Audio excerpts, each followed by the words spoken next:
इस बेचारे लड़के के साथ वो हुआ है जो दुश्मन के साथ भी ना हो। बंदी ने इसे ऐसा धोया है कि अब तो बदला लेना ही पड़ेगा। इस गेम का दस्तूर बड़ा घटिया है। अगर आप न्यूबी हो तो लोग आपको कचरा समझते हैं और कोई घास नहीं डालता। हमारे हीरो को भी उसकी कमजोरी के लिए इतना जलील किया गया कि उसे कोई अपनी टीम में लेने को तैयार नहीं था। तभी एंट्री होती है उस कन्या की। वो सबसे अलग थी। उसने कहा कि वो भी अकेली है और उसे हमारे हीरो में अपना परफेक्ट पार्टनर दिख रहा है। शहर के बाहर कदम रखते ही उसने मक्खन लगाना शुरू किया। कहती है कि इस गियर में तो तुम एकदम असली शूरवीर लग रहे हो। बस फिर क्या था, लड़के ने एक लाइन सुनते ही अपनी पूरी लव स्टोरी लिख डाली। उसने दिमाग ही दिमाग में पहला किस, शादी, सुंदर सा परिवार और नन्हे मुन्ने बच्चों तक की प्लानिंग कर ली। पर जैसे ही वो शहर से दूर एक सुनसान जगह पहुंचे, लड़की ने सच में उसके दिल को छू लिया, सीधे जादुई डंडे से। जैसे ही लड़का जमीन पर गिरा, उसने मासूमियत से पूछा कि सिर्फ सामान लूटने के लिए इतना बड़ा धोखा। पर लड़की का लेवल ही अलग था। उसने कहा कि उसे इस कूड़े कबाड़ जैसे सामान की जरूरत नहीं है। उसने तो उसे गरीब और भिखारी की औलाद तक बोल दिया, क्योंकि उसका गेर बहुत ही घटिया था। जब उसने लड़के की इज्जत और दिल की धज्जियां उड़ा दी तो उसे जान से मार दिया और कहा कि उसे हारने वालों से सख्त नफरत है। असल में वो लड़की 1000 नए खिलाड़ियों की बलि चढ़ाकर गेम में एक सीक्रेट क्लास खोलना चाहती थी। अब वो इस क्रोनो लाइफ गेम की पहली देवी बन चुकी है। अपनी नई पावर से खुश होकर वो अपने मिशन पर निकल गई। इधर हमारे हीरो की लंका लग चुकी थी। गेम के कायदे के हिसाब से उसे सजा मिली, आधे अनुभव और आधी ताकत खत्म। पास के शहर में दोबारा पैदा होते ही उसे अपनी पुरानी बेइज्जती याद आने लगी। गुस्से में आकर जीवू ने फैसला किया कि वो अपने सड़े हुए शुरुआती सामान को ही अपग्रेड करके अपनी किस्मत बदलेगा। उसने तलवार पर हथौड़ा चलाया और उसकी तलवार के परखच्चे उड़ गए। गुस्से को काबू करने के लिए उसने अपने दस्तानों को अपग्रेड करने की कोशिश की। वहां भी मुंह की खानी पड़ी। दानादन हथौड़े मारने के बाद जीवू ने अपना सारा सामान तबाह कर लिया, पर एक भी चीज अपग्रेड नहीं हुई। जब गेम पूरी तरह खत्म लगने लगा और वो फूट फूट कर रोने ही वाला था, तभी उसके पास एक सूखी टहनी गिरी। ये गेम का वो मुफ्त वाला सामान है जिसे लोग कूड़ा समझकर फेंक देते हैं। अब भाई की खोपड़ी थिर गई। उस टूटी हुई टहनी को देखकर उसके इंट्रूसिव थॉट्स जाग गए। उसने सोचा, चलो एक बार ट्राई मारते हैं। और भाई,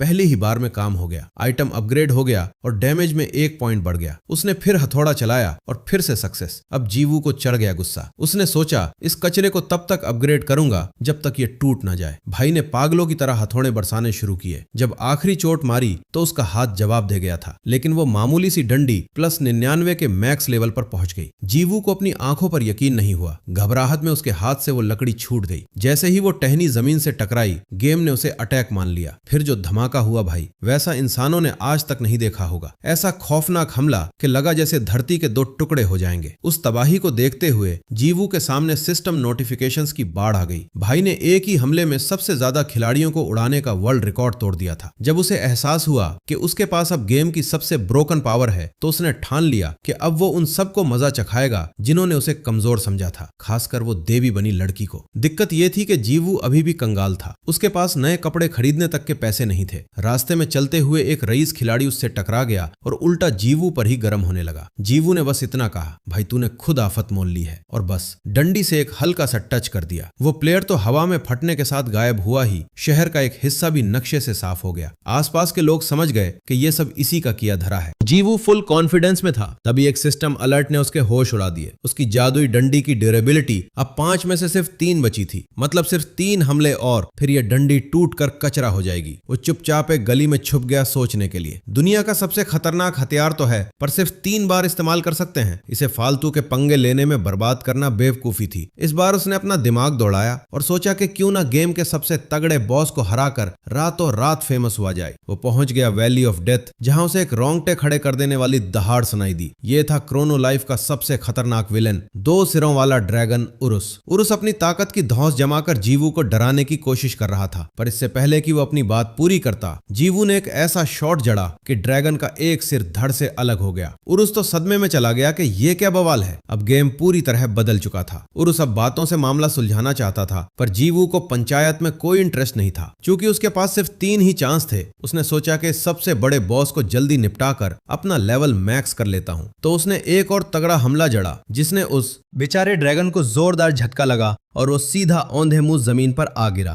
जीवू बेचारा मातम मना ही रहा था कि उसकी ओपी डंडी अब टाटा बाय बाय बोलने वाली है। तभी अधमरे पड़े उरुस को अपनी जान बचाने का एक तगड़ा जुगाड़ सूझा। उसने गिड़गिड़ाते हुए कहा कि उसके पास एक धांसू प्रपोजल है। जीवू, जिसका पेशेंस पहले ही जवाब दे चुका था, उसने कड़क आवाज में कहा, जो भी बकना है जल्दी बक, वरना ये आखिरी शॉट तेरे दूसरे सिर के नाम होगा। उरुस ने तब ईगो क्लास हथियारों का कच्चा चिट्ठा खोला। उसने समझाया कि अगर किसी ताकतवर रूह को हथियार के साथ जोड़ दिया जाए तो वो गेम का सबसे घातक हथियार बन जाता है और सबसे बड़ी बात उसकी ड्यूरेबिलिटी इनफिनिट हो जाती है। लेकिन भाई इसमें एक पेंच था। उस पावर को पाने के लिए जीवू को ड्रैगन के साथ एक पैक्ट यानी समझौता करना होगा। इस तरह उरुस उस डंडी के अंदर एक रूह बनकर जिंदा रह पाएगा। जीवू ने बिना ज्यादा दिमाग लड़ाए तुरंत ओके कर दिया। आखिर उसे तो बस अपनी डंडी की लंबी उम्र से मतलब था। जैसे ही उरुस की रूह उस लकड़ी में समाई, वो मामूली सी टहनी अब ईगो क्लास वेपन बन चुकी थी, जिसकी पावर पहले से भी ज्यादा बढ़ गई थी। अब जीवू के पास अनलिमिटेड तबाही मचाने का लाइसेंस था। अब उसे फालतू की टेंशन लेने की जरूरत नहीं थी, बस पेलना शुरू करना था। लेकिन उधर शहर में माहौल एकदम गर्म हो चुका था। जीवू के नाम के वांटेड पोस्टर पूरे साम्राज्य में चिपका दिए गए थे। जिंदा या मुर्दा,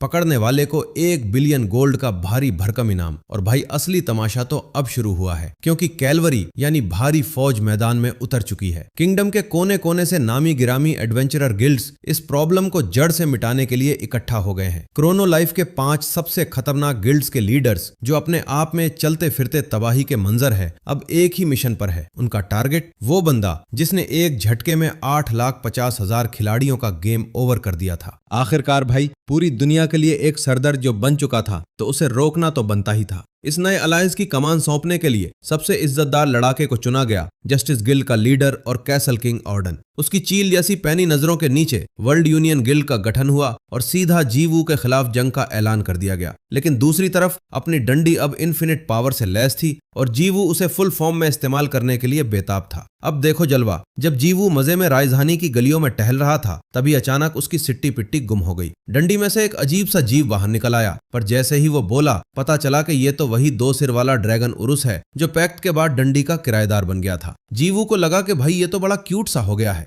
अफसोस की बात बस ये थी कि उसे सिर्फ जीवू ही देख सकता था। मगर ठहरो, यहाँ सब कुछ इतना खुशनुमा नहीं रहने वाला था। जल्द ही सारी खुशियों पर पानी फिरने वाला था। जीवू ने जमीन से एक कागज उठाया और गौर से देखा कि आखिर ये बला क्या है। भाई वो उसका वांटेड पोस्टर था। यह नजारा देखकर उसके तो तोते उड़ गए। उसने देखा कि पूरे शहर की हर दीवार पर उसके हजारों पोस्टर चिपके हुए हैं। उधर उरुस तो खुशी के मारे चिल्लाने लगा। उसने कहा कि उसके भाई साहब से यही उम्मीद थी, जिन्होंने एक झटके में 8 लाख लोगों को परलोक पहुंचा दिया। एक ऐसा कारनामा जो खुद उरुस कभी सपने में भी नहीं कर सकता था। ऊपर से 1 बिलियन गोल्ड का इनाम, मतलब असल जिंदगी में 1 बिलियन कैश, जो सुनने में ही बड़ा फैंसी लग रहा था। जीवू चकरा गया कि ये एआई होकर ऐसी स्लैन भाषा कैसे बोल रहा है। ये तो गेम के रूल्स के खिलाफ होना चाहिए। और उसने टशन में जवाब दिया कि अब किसी को क्या फर्क पड़ता है, वो तो पहले ही टिकट कटा चुका है। फिर उसने पूछा कि अब उसके भाई साहब क्या करेंगे, क्योंकि इतने बड़े इनाम के चक्कर में पूरी दुनिया के प्लेयर्स उसके सिर के पीछे हाथ धोकर पड़ जाएंगे। और उसने तो यहाँ तक मशवरा दे डाला कि क्यों ना हम इंसानों का नामो निशान ही मिटा दे। जीवू एक पल को ठिठका। उसने बगल में देखा और याद किया कि कैसे डंडी बस जमीन पर गिरने भर से तबाही मच गई थी। फिर उसने उन बिखरे हुए पोस्टर्स को देखा और सोचा कि जो भी हो, फीलिंग तो बुरी नहीं है। उसे लगने लगा कि वो कोई बड़ा सेलिब्रिटी बन गया है। उसने ऐलान किया कि जब बात यहाँ तक पहुंची गई है तो अब वो LHS स्टाइल अपनाएगा। और उस कंफ्यूज हो गया कि इस चिड़िया का क्या नाम है। तो हमारे हीरो ने समझाया कि ये लूजर हाइडिंग स्ट्रेंथ का शॉर्ट फॉर्म है, यानी वो धांसू खिलाड़ी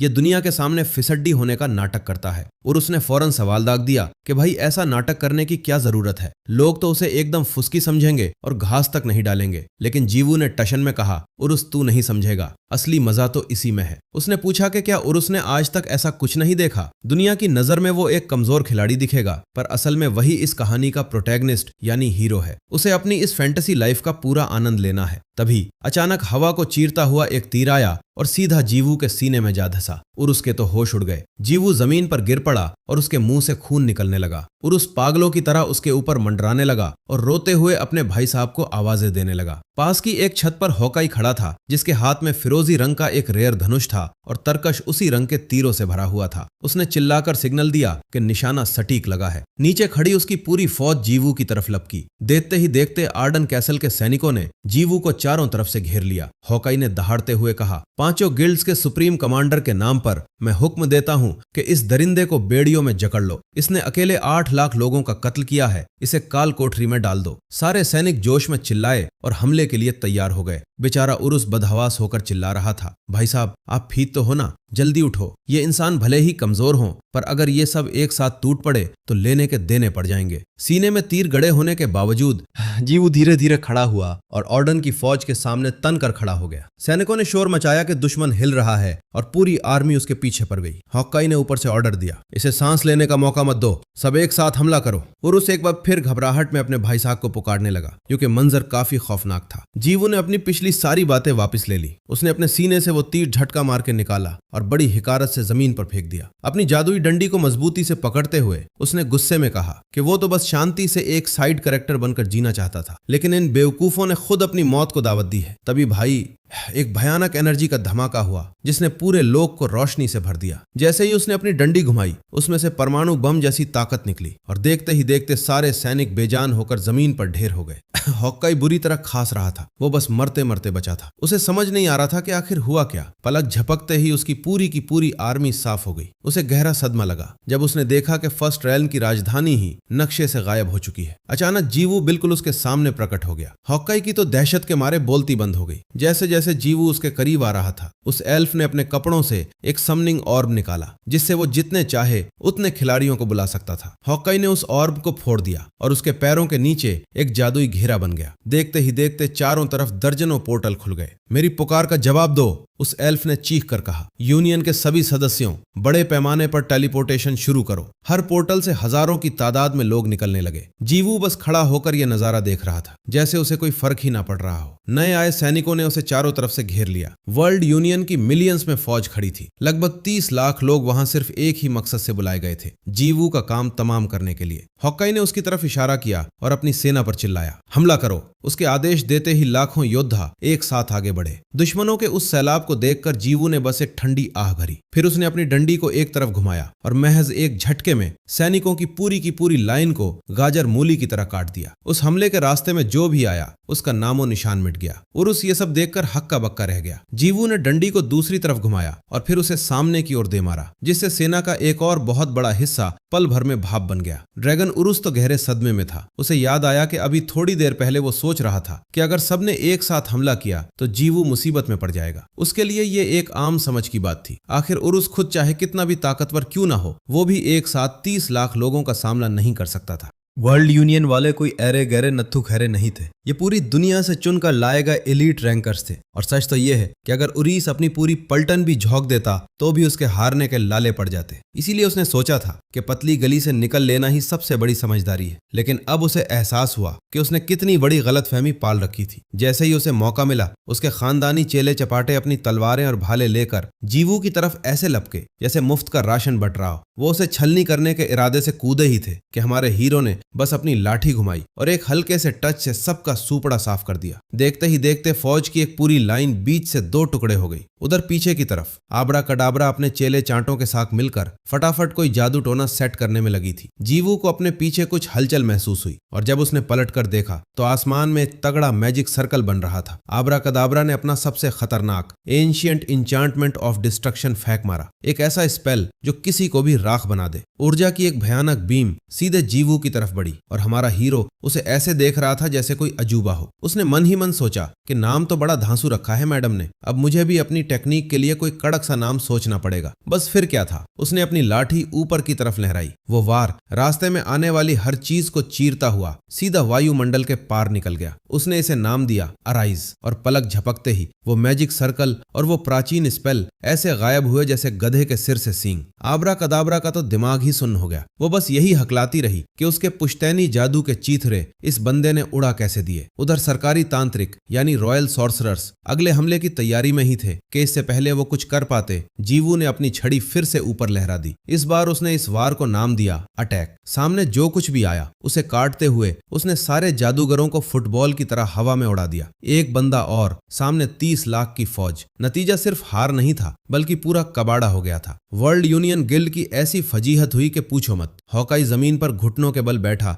थर थर कांप रहा था और खौफ के मारे उसका पसीना छूट रहा था। वो बस यही रट लगाए बैठा था कि उसे अपनी आंखों पर यकीन नहीं हो रहा। तभी जीवू साक्षात उसके सामने प्रकट हो गया। हमारे हीरो ने बड़े प्यार से कहा कि उसने उसे जानबूझकर जिंदा छोड़ा है, क्योंकि उसे अपनी ताकत कंट्रोल करने में बड़ी मशक्कत करनी पड़ रही थी। उस बौने एल्फ ने सवाल दागा कि उसे जान से क्यों नहीं मारा। जीवू ने एक लंबी आह भरी और कहा कि भाई सीधी सी बात है, तीर तूने ही तो चलाया था। हॉकाई अभी कुछ सफाई देता, उससे पहले ही एक करारा डंडा उसके मुंह पर पड़ा। जैसा कि सबको पता था, उस दिन की लड़ाई टॉक ऑफ द टाउन बन गई और सिर्फ चर्चा ही नहीं बल्कि इसने तो गदर काट दिया। सिर्फ क्रोनो लाइफ खेलने वाले ही नहीं बल्कि दूसरे गेम्स के खिलाड़ी और जिन्हें गेमिंग का ग भी नहीं पता था, वो भी इसी के गुणगान कर रहे थे। इतनी तबाही के बाद भी वो डंडा टस से मस नहीं हुआ था। उस एल्फ का काम तमाम करते हुए जीवू उसी डंडे का मुआयना कर रहा था। कभी उरू पीछे से आया और बोला, भैया आप तो सच में गॉड लेवल खिलाड़ी निकले। जीवू ने बस इतना कहा कि वो भी यही सोच रहा था कि ये नवाब साहब अब तक थे कहां। तभी अचानक पीछे से किसी की आहट हुई। जीवू जैसे ही पलटा, उसका सामना एक लड़की से हुआ। उसने सोचा कि क्या अभी भी कोई नमूना बाकी रह गया है, ये सिरदर्दी कब खत्म होगी। लेकिन तभी उसे एहसास हुआ कि ये हुलिया तो कुछ जाना पहचाना सा है। दोनों एक दूसरे को ऐसे घूर रहे थे जैसे पूरी दुनिया थम गई हो। भले ही वो रणभूमि के बीचों बीच खड़े थे, लेकिन वो गॉडेस ऑफ लाइफ बस उसे निहारे जा रही थी। जैसे ही जीवू को समझ आया कि ये मोहतरमा कौन है, उसका खून खौलने लगा। इस मिलन की उम्मीद तो किसी ने सपने में भी नहीं की थी। गॉडेस ऑफ लाइफ ने धीरे से मुस्कुराते हुए कहा, बड़े दिनों बाद दर्शन दिए मिस्टर हीरो। डूबते सूरज की रोशनी में वो पूरा मैदान साफ नजर आ रहा था, जहां 30 लाख लाशें और अनगिनत टूटी तलवारें और भाले बिखरे पड़े थे। और उसी तबाही के मंजर के बीच खड़ा था जीवू, अपनी पुरानी दुश्मन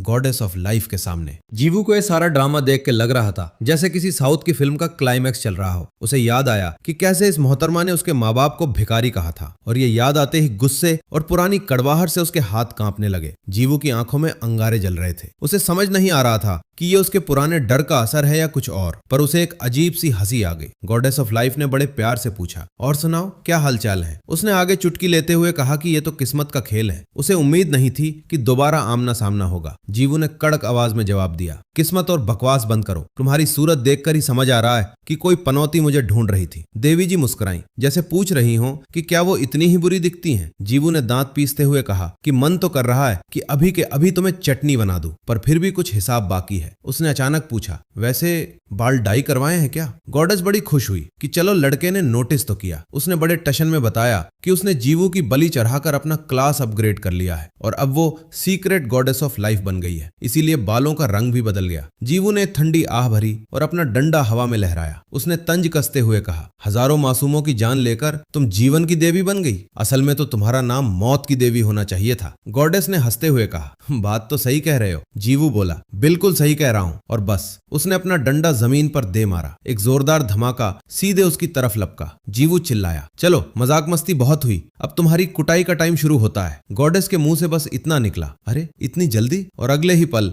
वहां एक भयंकर विस्फोट हुआ जिसने आसपास के इलाके के परखच्चे उड़ा दिए। जीवू बिना किसी भाव के धुएं की तरफ देख रहा था। तभी धुएं के पीछे से एक आवाज आई, बड़े अफसोस की बात है, मैं तो थोड़ी देर और गप्पे लड़ाना चाहती थी। वो अचानक उसके ठीक पीछे प्रकट हो गई। जीवू बिजली की फुर्ती से घूमा और एक बार फिर डंडा जमीन पर पटका। इस बार धमाका इतना तगड़ा था कि सामने की जमीन फट गई। पीछे से यूरिस चिल्लाया, निशाना एकदम सटीक लगा है। मान गए भैया, आपने तो इसे मछली की तरह काट डाला। जीवू ने टशन में कहा, अरे ये तो होना ही था। ऐसे शरीफ दिखने वाले लोग बस लंबी लंबी फेंकना जानते हैं। लेकिन जैसे ही धुआं छटा, उसके होश उड़ गए। वो देवी अभी भी वहीं खड़ी थी, जैसे उसे खरोंच तक न आई हो। देवी जी टस से मस नहीं हुई, बस खामोशी से उसे घूरती रही, जैसे कह रही हो, बस इतना ही था। उन्होंने बड़े सलीके से कहा, मानना पड़ेगा तुम पहले से काफी तगड़े हो गए हो, लेकिन इतने फुस पटाखे वाले वार से मेरी जान लेना तुम्हारे बस की बात नहीं है। पीछे से यूरिस पागलों की तरह चिल्लाया, भैया ओ भैया देखो तो सही, ये तो अभी भी जिंदा है। जीवू ने दांत पीसते हुए जवाब दिया, अंधा नहीं हूं बे, दिख रहा है मुझे। जब ये दोनों आपस में बहसबाजी कर रहे थे, देवी जी बस मुस्कुराते हुए उन्हें ताड़ रही थी। अचानक यूरिस का माथा ठनका। वो हक्का बक्का रह गया, क्योंकि उस देवी की नजरें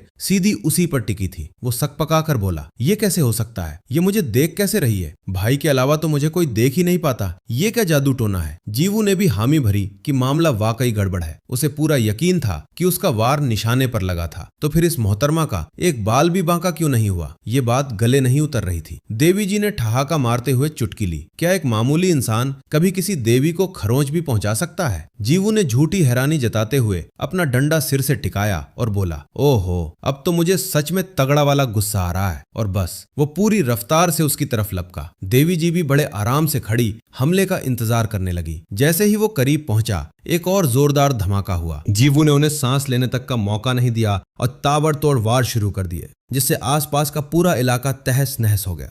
वो बिना रुके ऐसे हमले कर रहा था जैसे ग्रह के टुकड़े टुकड़े ही कर देगा। यूरिस ये सब देखकर दंग रह गया। बोला, गजब है भाई, पूरा महाद्वीप हिल रहा है। अगर यही हाल रहा तो आज ये धरती नक्शे से ही मिट जाएगी। लेकिन देवी जी पर इसका रत्ती भर भी असर नहीं हुआ। उन्होंने मुस्कुराते हुए कहा, कोई फायदा नहीं है मुन्ने। और देखते ही देखते उन्होंने अपने पंख फैलाए और उड़कर हमारे हीरो के सिर के ऊपर जा पहुंची। यूरिस की तो बोलती बंद हो गई। वहीं जीवू के माथे पर पसीना चमकने लगा और साफ दिख रहा था कि वो बुरी तरह थक चुका है। देवी जी के पंख धीरे धीरे पंखों के ढेर में बदल गए और उनके चारों ओर हवा में तैरने लगे। वो बड़े इतराते हुए जीवू की तरफ बढ़ी और मजे लेते हुए बोली, क्यों मिस्टर हीरो, अब क्या करोगे? तुम तो रोज यही सपने देखते होगे कि मेरी गर्दन कैसे नापोगे। बड़े जोश में थे ना। उन्होंने आगे नसीहत दी, बेटा हार मान लो। तुम चाहे कितने भी सूरमा बन जाओ या कितना भी वक्त बीत जाए, मेरा बाल भी बांका करना तुम्हारे बस की बात नहीं है। वो सीना तान कर खड़ी हो गई और अपनी बात फिर दोहराई। जीवू एकदम सन्न रह गया। उसने कुछ सेकंड तक बस उन्हें घूरा, फिर अपनी आंखें बंद की और एक लंबी ठंडी आ भरते हुए ऊपर आसमान की तरफ देखा। वो पलटा और कुछ कदम पीछे हट गया। देवी जी ने तंज कसा, अरे कहाँ चल दिए? क्या आखिर में अकल ठिकाने आ गई और हार मान ली? जवाब में हमारे हीरो ने बस हवा में अपनी छड़ी 2-4 बार भांजी। उसने बड़े कूल अंदाज में कहा, मैं तो बस ये चेक कर रहा था कि मैं इसे कितनी जोर से घुमा सकता हूँ। मुझे लगा कहीं ये बीच से तड़क ना जाए। देवी जी ने फिर वही राग अलापा, कुछ भी कर लो तुम मुझे नहीं मार पाओगे। लेकिन असली ट्विस्ट तो अब आया। जीवू ने साफ कर दिया, मैडम मेरा निशाना आप हो ही नहीं, मेरा निशाना तो ये पूरी धरती है। देवी जी का तो जैसे दिमाग ही चकरा गया। जीवू ने बड़े आराम से समझाया, देखो सीधी सी बात है, जब मैं तुम्हें नहीं हरा सकता तो मैं इस पूरे ग्रह को ही उड़ा देता हूँ। इससे क्या होगा? या तो तुम धमाके में निपट जाओगी या फिर टक्कर इतनी जोरदार होगी कि तुम सीधे अंतरिक्ष के सन्नाटे में जा गिरोगी। देवी जी फटी आंखों से उसे देखने लगी। उन्हें यकीन नहीं हो रहा था कि एक मामूली इंसान ऐसी बात कह भी कैसे सकता है। उन्होंने पूछा, क्या यह मुमकिन भी है? हमारे हीरो ने कॉन्फिडेंस के साथ कहा, बिल्कुल, अब मैं अपनी पूरी ताकत झोंकने वाला हूँ। आज सुबह भी मैंने ऐसा ही कुछ किया था, पर तब तो मैंने अपनी आधी पावर भी इस्तेमाल नहीं की थी। देवी जी के चेहरे की हवाएं उड़ गईं। उन्होंने तर्क दिया कि अगर उसने पूरा ग्रह ही तबाह कर दिया तो वो खुद भी तो साथ में ही सिधार जाएगा। जीवू को अपनी पुरानी कुर्बानियों और इस गेम की कड़वी सच्चाई याद आई और वो पागलों की तरह हंसने लगा। यहाँ बस जिसकी लाठी उसकी भैंस वाला हिसाब चलता था। उसने देवी जी को साफ शब्दों में कहा, अब कान खोल कर सुन लो, क्योंकि अब तुम्हारी ट्यूशन का टाइम शुरू हो गया है। तुम जैसे लोगों को बात सीधे समझ नहीं आती। अपना डंडा हवा में लहराते हुए जीवू ने अपनी बात दोहराई, उस इंसान से कभी पंगा नहीं लेना चाहिए जिसके पास खोने के लिए कुछ बचा ही ना हो। देवी जी की हालत खराब होने लगी। वो चिल्लाई, रुको, मेरी बात तो सुनो। लेकिन जीवू ने अपनी पूरी ताकत झोंक कर डंडा घुमा दिया। जैसे ही डंडा जमीन से टकराया, सारा खेल खत्म। हर चीज कांच की तरह चटकने लगी। जीवू के पास अब खोने को कुछ था ही नहीं। धमाके की चपेट में देवी जी और यूरिस दोनों आ गए, जबकि जीवू के चेहरे पर एक खौफनाक मुस्कान थी। वो पूरी जगह 6 टुकड़ों में बट गई और देखते ही देखते पूरी धरती किसी सुपरनोवा की तरह फट गई। जीवू के एक फुल पावर वार ने पूरे क्रोनो लाइफ ब्रह्मांड की धज्जियां उड़ा दी।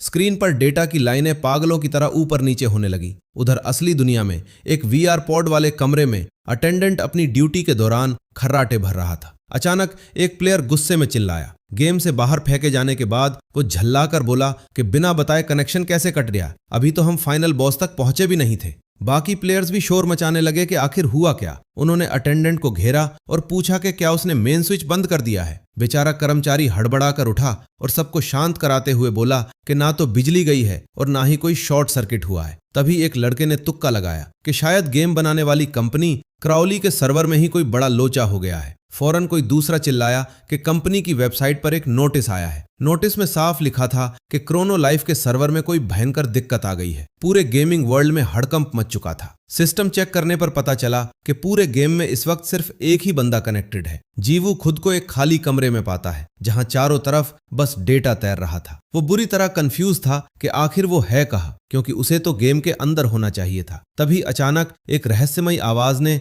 ST-389 का जिक्र किया। उसने बताया कि ये उस ग्रह का नाम था जिसे उसने अभी अभी चटनी बनाया है। है, जो चौथे ब्रह्मांड की सबसे खूबसूरत जगह थी और उनकी मदर की सबसे पसंदीदा जगह भी। जीवू झटके से उस आवाज की तरफ पलटा और पूछा, कौन हो तुम? उस सुनहरे बालों वाला आदमी पहले तो उसे चुप रहने को बोला, फिर उसके चेहरे पर एक डरावनी मुस्कान आई और उसने जवाब दिया, मैं भगवान हूँ। मुख्य किरदार ने उसकी तरफ देखा और एक ठंडी आह भरी। जीवू ने कहा कि भाई तेरी पहचान तेरे पास रख, मुझे रत्ती भर भी फर्क नहीं पड़ता। इसके बाद उसने पूछा कि क्या तुमने यहाँ कोई काली जुल्फों वाली सुंदरी देखी है? भगवान ने बड़े प्यार से उसे हकीकत का आईना दिखाया और कहा कि बेटा, इस पूरी जगह पर सिर्फ हम दोनों ही मौजूद हैं। अपनी बात पर मोहर लगाने के लिए सिस्टम की स्क्रीन अचानक जीवू के सामने प्रकट हो गई, जिस पर साफ साफ लिखा था कि अभी इस दुनिया में सिर्फ एक ही खिलाड़ी जीवित है। भगवान चकरा गया और उसने पूछा कि भाई तेरा दिमाग तो ठिकाने पर है ना? तूने खुद सबकी बलि चढ़ा दी है। अब इतना तो कॉमन सेंस होना चाहिए कि उस भयंकर धमाके के बाद कोई मच्छर भी जिंदा नहीं बचा होगा। तूने पूरी कायनात का सूपड़ा साफ कर दिया है। ये सुनकर जीवू किसी पागल की तरह हंसने लगा, जिसे देख भगवान को लगा कि शायद लड़का सदमे में चला गया है। जीवू पागलों की तरह चिल्लाया कि आखिरकार उसका बदला पूरा हुआ। वो खुशी के मारे फूला नहीं समा रहा था, क्योंकि भाई साहब ने ये पूरा गेम खेला ही सिर्फ इस एक पल के लिए था। उसने जोश में आकर आवाज लगाई कि उरुस, अब बाहर आ जा, मेरा इंतकाम पूरा हो गया। लेकिन काफी देर तक चिल्लाने के बाद भी वहां सन्नाटा छाया रहा। जीवू ने झुंझलाकर अपनी जादुई छड़ी जमीन पर पटकी और अपने ड्रैगन को फिर से पुकारा। भगवान ने फिर से सिर पकड़ लिया और कहा कि अरे ओ भाई, अभी तो समझाया था कि यहाँ सिर्फ हम दोनों हैं, इसलिए उस बच्चे की उम्मीद छोड़ दे, वो यहाँ नहीं आने वाला। अब जीवू के दिमाग की बत्ती जली। उसने सवाल दागा कि अगर खिलाड़ियों की गिनती सिर्फ एक है तो फिर तुम कौन हो? कोई मामूली एनपीसी हो या इस गेम के एडमिनिस्ट्रेटर? भगवान ने जवाब दिया कि मैं इनमें से कुछ भी नहीं हूं। और जैसे ही वो अपनी असली पोल खोलने वाला था, तभी अचानक अंतरिक्ष और समय के बीच कुछ टूटने की आवाज आई और उसकी आवाज उस दरार के शोर में दब गई। उसने ठंडी सांस ली और कुड़ते हुए कहा कि लो, किसी ने अभी से टांग अड़ाना शुरू कर दिया। कमरे के बीचों बीच एक तेज रोशनी चमकी, जिससे जीवू की आंखें फटी की फटी रह गई। भगवान ने कहा कि यार ये तो बुरा हुआ, पर तुझसे मिलकर मजा आया। अब चलता हूँ और उस छोटे से रोएदार जानवर को मेरा नमस्ते कहना। जीवू चिल्लाया कि अरे रुको तो सही, लेकिन उस चकाचौंध कर देने वाली रोशनी ने सबको अंधा कर दिया और वो देवता उसकी आंखों के सामने से गायब हो गया। तभी गेम का सर्वर बंद हो गया और हमारे हीरो का कनेक्शन कट गया। असली दुनिया के आइडेंटिटी रूम में सिर्फ जीवू का ही कैप्सूल चालू था। वो धीरे से खुला और जीवू का असली शरीर बाहर आया। उस नौजवान ने अपने सिर से वर्चुअल रियलिटी हेडसेट हटाया और बड़बड़ाने लगा कि भरोसा ही नहीं होता, इस बंदे को अभी ही टपकना था क्या? और वो रोएदार चीज वाली बात क्या थी? तभी उसकी नजर एक सुनहरे बालों वाले आदमी पर पड़ी, जो मुंह में सिगार दबाए उसे ऐसे घूर रहा था जैसे उसे कच्चा चबा जाएगा। वो आदमी खड़ा हुआ, जीवू के पास आया और उसकी पूरी कुंडली बांचने लगा। उसने कहा कि ली जीवू, उम्र 21 साल, तुम पिछले 3 महीनों से क्रोनो लाइफ खेल रहे हो और तुम्हारा हथियार लेवल 99 की एक छड़ी थी, क्या मैं सही हूँ? जीवू ने बात पक्की की और फिर अपना चश्मा उतारकर टशन में पूछा कि पहले ये बता तू कौन है? उस आदमी ने सीना तान कर ऐलान किया कि मैं वो हूँ जो तेरी डंडी यानी वो लेवल 99 वाली स्टिक चुराने आया हूँ। जीवू मन ही मन अपनी किस्मत को कोसने लगा और सोचने लगा कि आखिर वो यहाँ तक पहुंचा कैसे। बेचारा सीधा साधा कॉलेज जाने वाला लड़का था जिसे क्रोनो लाइफ खेलना पसंद था। सच तो ये है कि कुछ समय पहले तक वो इस गेम में बिल्कुल नौसिखिया था, लेकिन भाई की किस्मत ऐसी चमकी कि उसने खेल खेल में लेवल 99 की जादुई छड़ी बना डाली। फिर क्या था, उस डंडी के दम पर उसने उन सब की कायदे से कुटाई की जिनसे उसकी खुन्नस थी, यहाँ तक कि उस लड़की को भी नहीं छोड़ा जिसने उसे धोखा दिया था। उसके बाद वो भगवान प्रकट हुए और गायब हो गए। और अब देखो, वो एक रेस्तरां में गुंडों जैसे दिखने वाले बॉडीगार्ड्स के बीच घिरा बैठा है। तभी टेबल पर गर्मा गर्म खाना परोसा गया। वो सुनहरा बालों वाला आदमी तो ऐसे टूट पड़ा जैसे सदियों का भूखा हो, पर जीवू बस उसे टुकुर टुकुर देखता रहा। उस आदमी ने मुंह में निवाला ठूसते हुए कहा, कह रहे भाई शर्मा मत, ठूस ले, यहाँ की मालकिन के हाथ में जादू है, बड़ा गजब का खाना बनाती है। जीवू ने हाँ में हाँ तो मिला दी, पर उसके दिमाग में दही जम रहा था कि आखिर चल क्या रहा है। उस आदमी ने बताया कि ये वही कढ़ी चावल वाला ढाबा है जहां वो तब आता था जब उसकी जेब बिल्कुल खाली थी। ये 15 साल पुरानी बात है। उसने आगे कहा कि जब क्रोनो लाइफ बन ही रहा था तभी मैंने अपनी कंपनी खड़ी की थी। अब जीवू के दिमाग की बत्ती जली और उसने सारे डॉट्स जोड़े। उसे यकीन नहीं हो रहा था। तभी उस सुनहरे बालों वाले बंदे ने बड़े टशन में अपना परिचय दिया और कहा कि मैं क्रोनो लाइफ गेम का प्रेसिडेंट हूँ, चोई डियोकबे। जीवू के मुंह से निकल गया कि मुझे तो लगा आप कोई मवाली या गैंगस्टर हो। फिर उसने आसपास खड़े तगड़े जवानों की तरफ इशारा करते हुए पूछा कि और ये लोग कौन हैं? डियोकबे ने बड़े आराम से जवाब दिया, कह रहे ये तो मेरी कंपनी के कर्मचारी हैं, कोई मॉडलर है, कोई म्यूजिक डायरेक्टर है, तो कोई मार्केटिंग हेड। जीवू ने सच कबूल करते हुए कहा कि भाई मेरी तो फट के हाथ में आ गई थी, मुझे लगा तुम लोग किसी गैंग के मवाली हो। उसने फिर सीधा सवाल दागा कि आखिर क्रोनो लाइफ जैसी बड़ी कंपनी के प्रेसिडेंट को खुद चलकर एक मामूली खिलाड़ी के पीछे आने की क्या जरूरत पड़ गई। डियोग्बे ने बड़े आराम से कहा, कह रहे भाई अभी तो कैप्सूल वाले कमरे में बताया था ना, मैं यहाँ तेरी वो लेवल 99 वाली डंडी वापस लेने आया हूँ। ये सुनते ही जीवू के पैरों तले जमीन खिसक गई।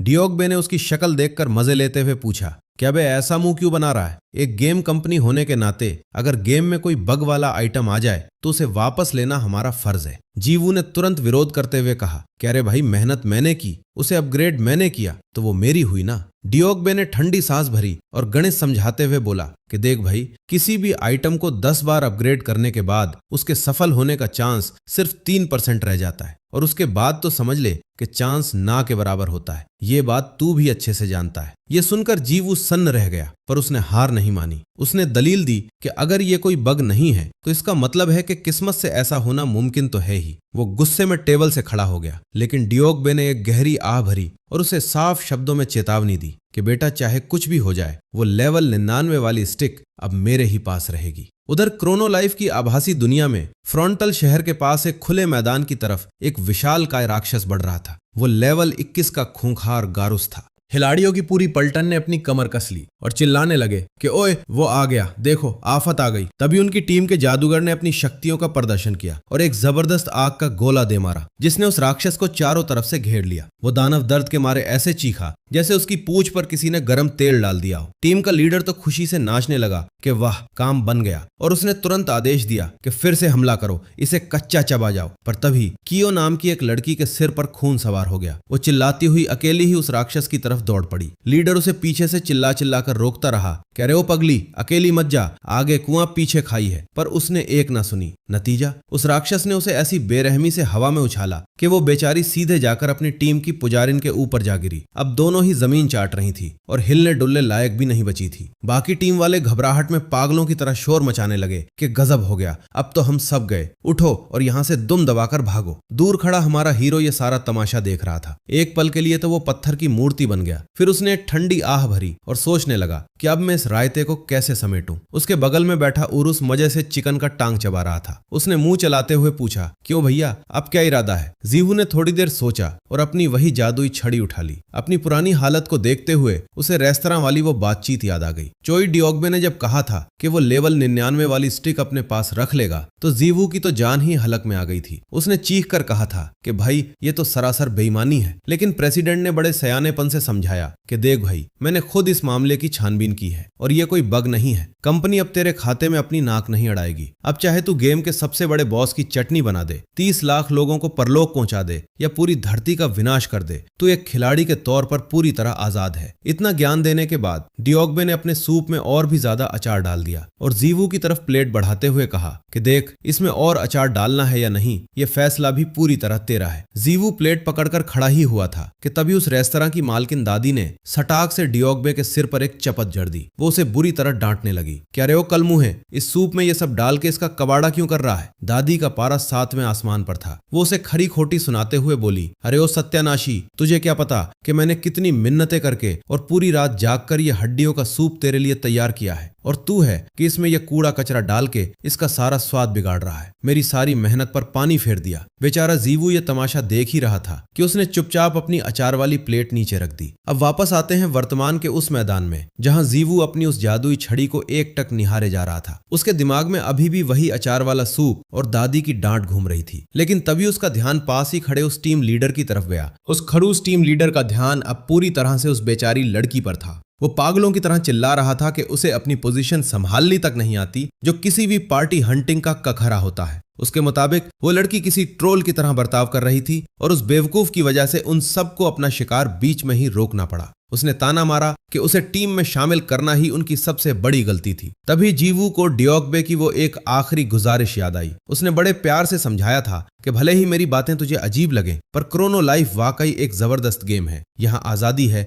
रोमांच है और एडवेंचर है। ये एक ऐसी जादुई दुनिया है जो किसी की कल्पना से भी कहीं ज्यादा बड़ी है। इसलिए भाई, यहाँ सब कुछ तबाह करने के बजाय बस अपनी लाइफ एंजॉय कर। जीवू कुछ पलों के लिए गहरी सोच में डूब गया, लेकिन तभी उस टीम लीडर ने सारी हदें पार कर दी और उस लड़की के स्कार्फ पर थूक दिया। उसने बड़े ही घटिया अंदाज में उसे वहां से दफा होने को कहा और बोला कि वो ऐसे नमूनों के साथ शिकार नहीं करेगा। उसे तो इस बात का यकीन ही नहीं हो रहा था कि वो और वो लड़की एक जैसे आइटम इस्तेमाल कर रहे थे। बेचारी कियो को टीम से लात मारकर बाहर निकाल दिया गया। जीवू ने यह सारा तमाशा देखा और एक ठंडी आह भरी। उसे लगा कि ये सब पालतू का झमेला है, पर जंगल का कानून तो यही कहता है कि जिसकी लाठी उसकी भैंस। डियोग्बे की बातों को याद करते हुए उसने तय किया कि वो अब इस गेम को अपने ही अंदाज में खेलेगा। आखिर उसे भी तो अपना अचार वाला सूप एकदम गाढ़ा और जबरदस्त चाहिए था। यही सब सोचते हुए वो अगले लेवल की तरफ बढ़ गया। जीवू ने जोश में आकर अपनी जादुई छड़ी घुमाई और उन शिकारियों की टोली की तरफ एक खतरनाक पावर अटैक छोड़ने ही वाला था, पर तभी एक चीख सुनकर उसके हाथ रुक गए। उसने पीछे मुड़कर देखा तो कियो पागलों की तरह चिल्ला रही थी कि ये गेम एकदम घटिया है और तुम सब के सब नरक में जाओ। वो चिल्ला चिल्ला कर कह रही थी कि उन कमबख्तों को असली हीरे की परख ही नहीं है। उन्हें क्या पता कि उसकी तलवार कितनी महान है, जिसके लिए उसने अपनी जेब खाली कर दी थी। जीवू उसे हैरानी से देखता रह गया, क्योंकि उसे याद आया कि एक वक्त पर वो भी अपनी तलवार के लिए यही सब कहता था और तब लोग उसे भी इसी तरह पागलों वाली नजरों से देखते थे। कियो ने गुस्से में ऐलान कर दिया कि उसे किसी की जरूरत नहीं है और वो अब किसी टीम के साथ शिकार नहीं करेगी, बल्कि अकेले ही सबको देख लेगी। जीवू बेचारा सोच में पड़ गया कि अब वो क्या सोचे और क्या ना सोचे। तभी उस लड़की के कान में एक खूंखार राक्षस की आवाज पड़ी जो ठीक उसके सामने खड़ा था। असल में वो चारों तरफ से राक्षसों से घिर चुकी थी और डर के मारे पत्थर बन गई थी। उन जानवरों ने अपने जबड़े खोले, एक भयानक दहाड़ मारी और उसकी तरफ लपके। कियो ने डर के मारे अपनी आंखें बंद कर लीं, पर तभी अचानक जीवू उसके सामने ढाल बनकर खड़ा हो गया। वो खुद से ही सवाल कर रहा था कि आखिर उसने ये मुसीबत मोल क्यों ली। उसने अपनी छड़ी घुमाई और उन राक्षसों पर एक ऐसा जोरदार हमला किया कि सबकी सिट्टी पिटी गुम हो गई। सॉरी यार, अब से आवाज की क्वालिटी थोड़ी गिर सकती है क्योंकि मेरे 11 लैब्स क्रेडिट्स खत्म हो चुके हैं।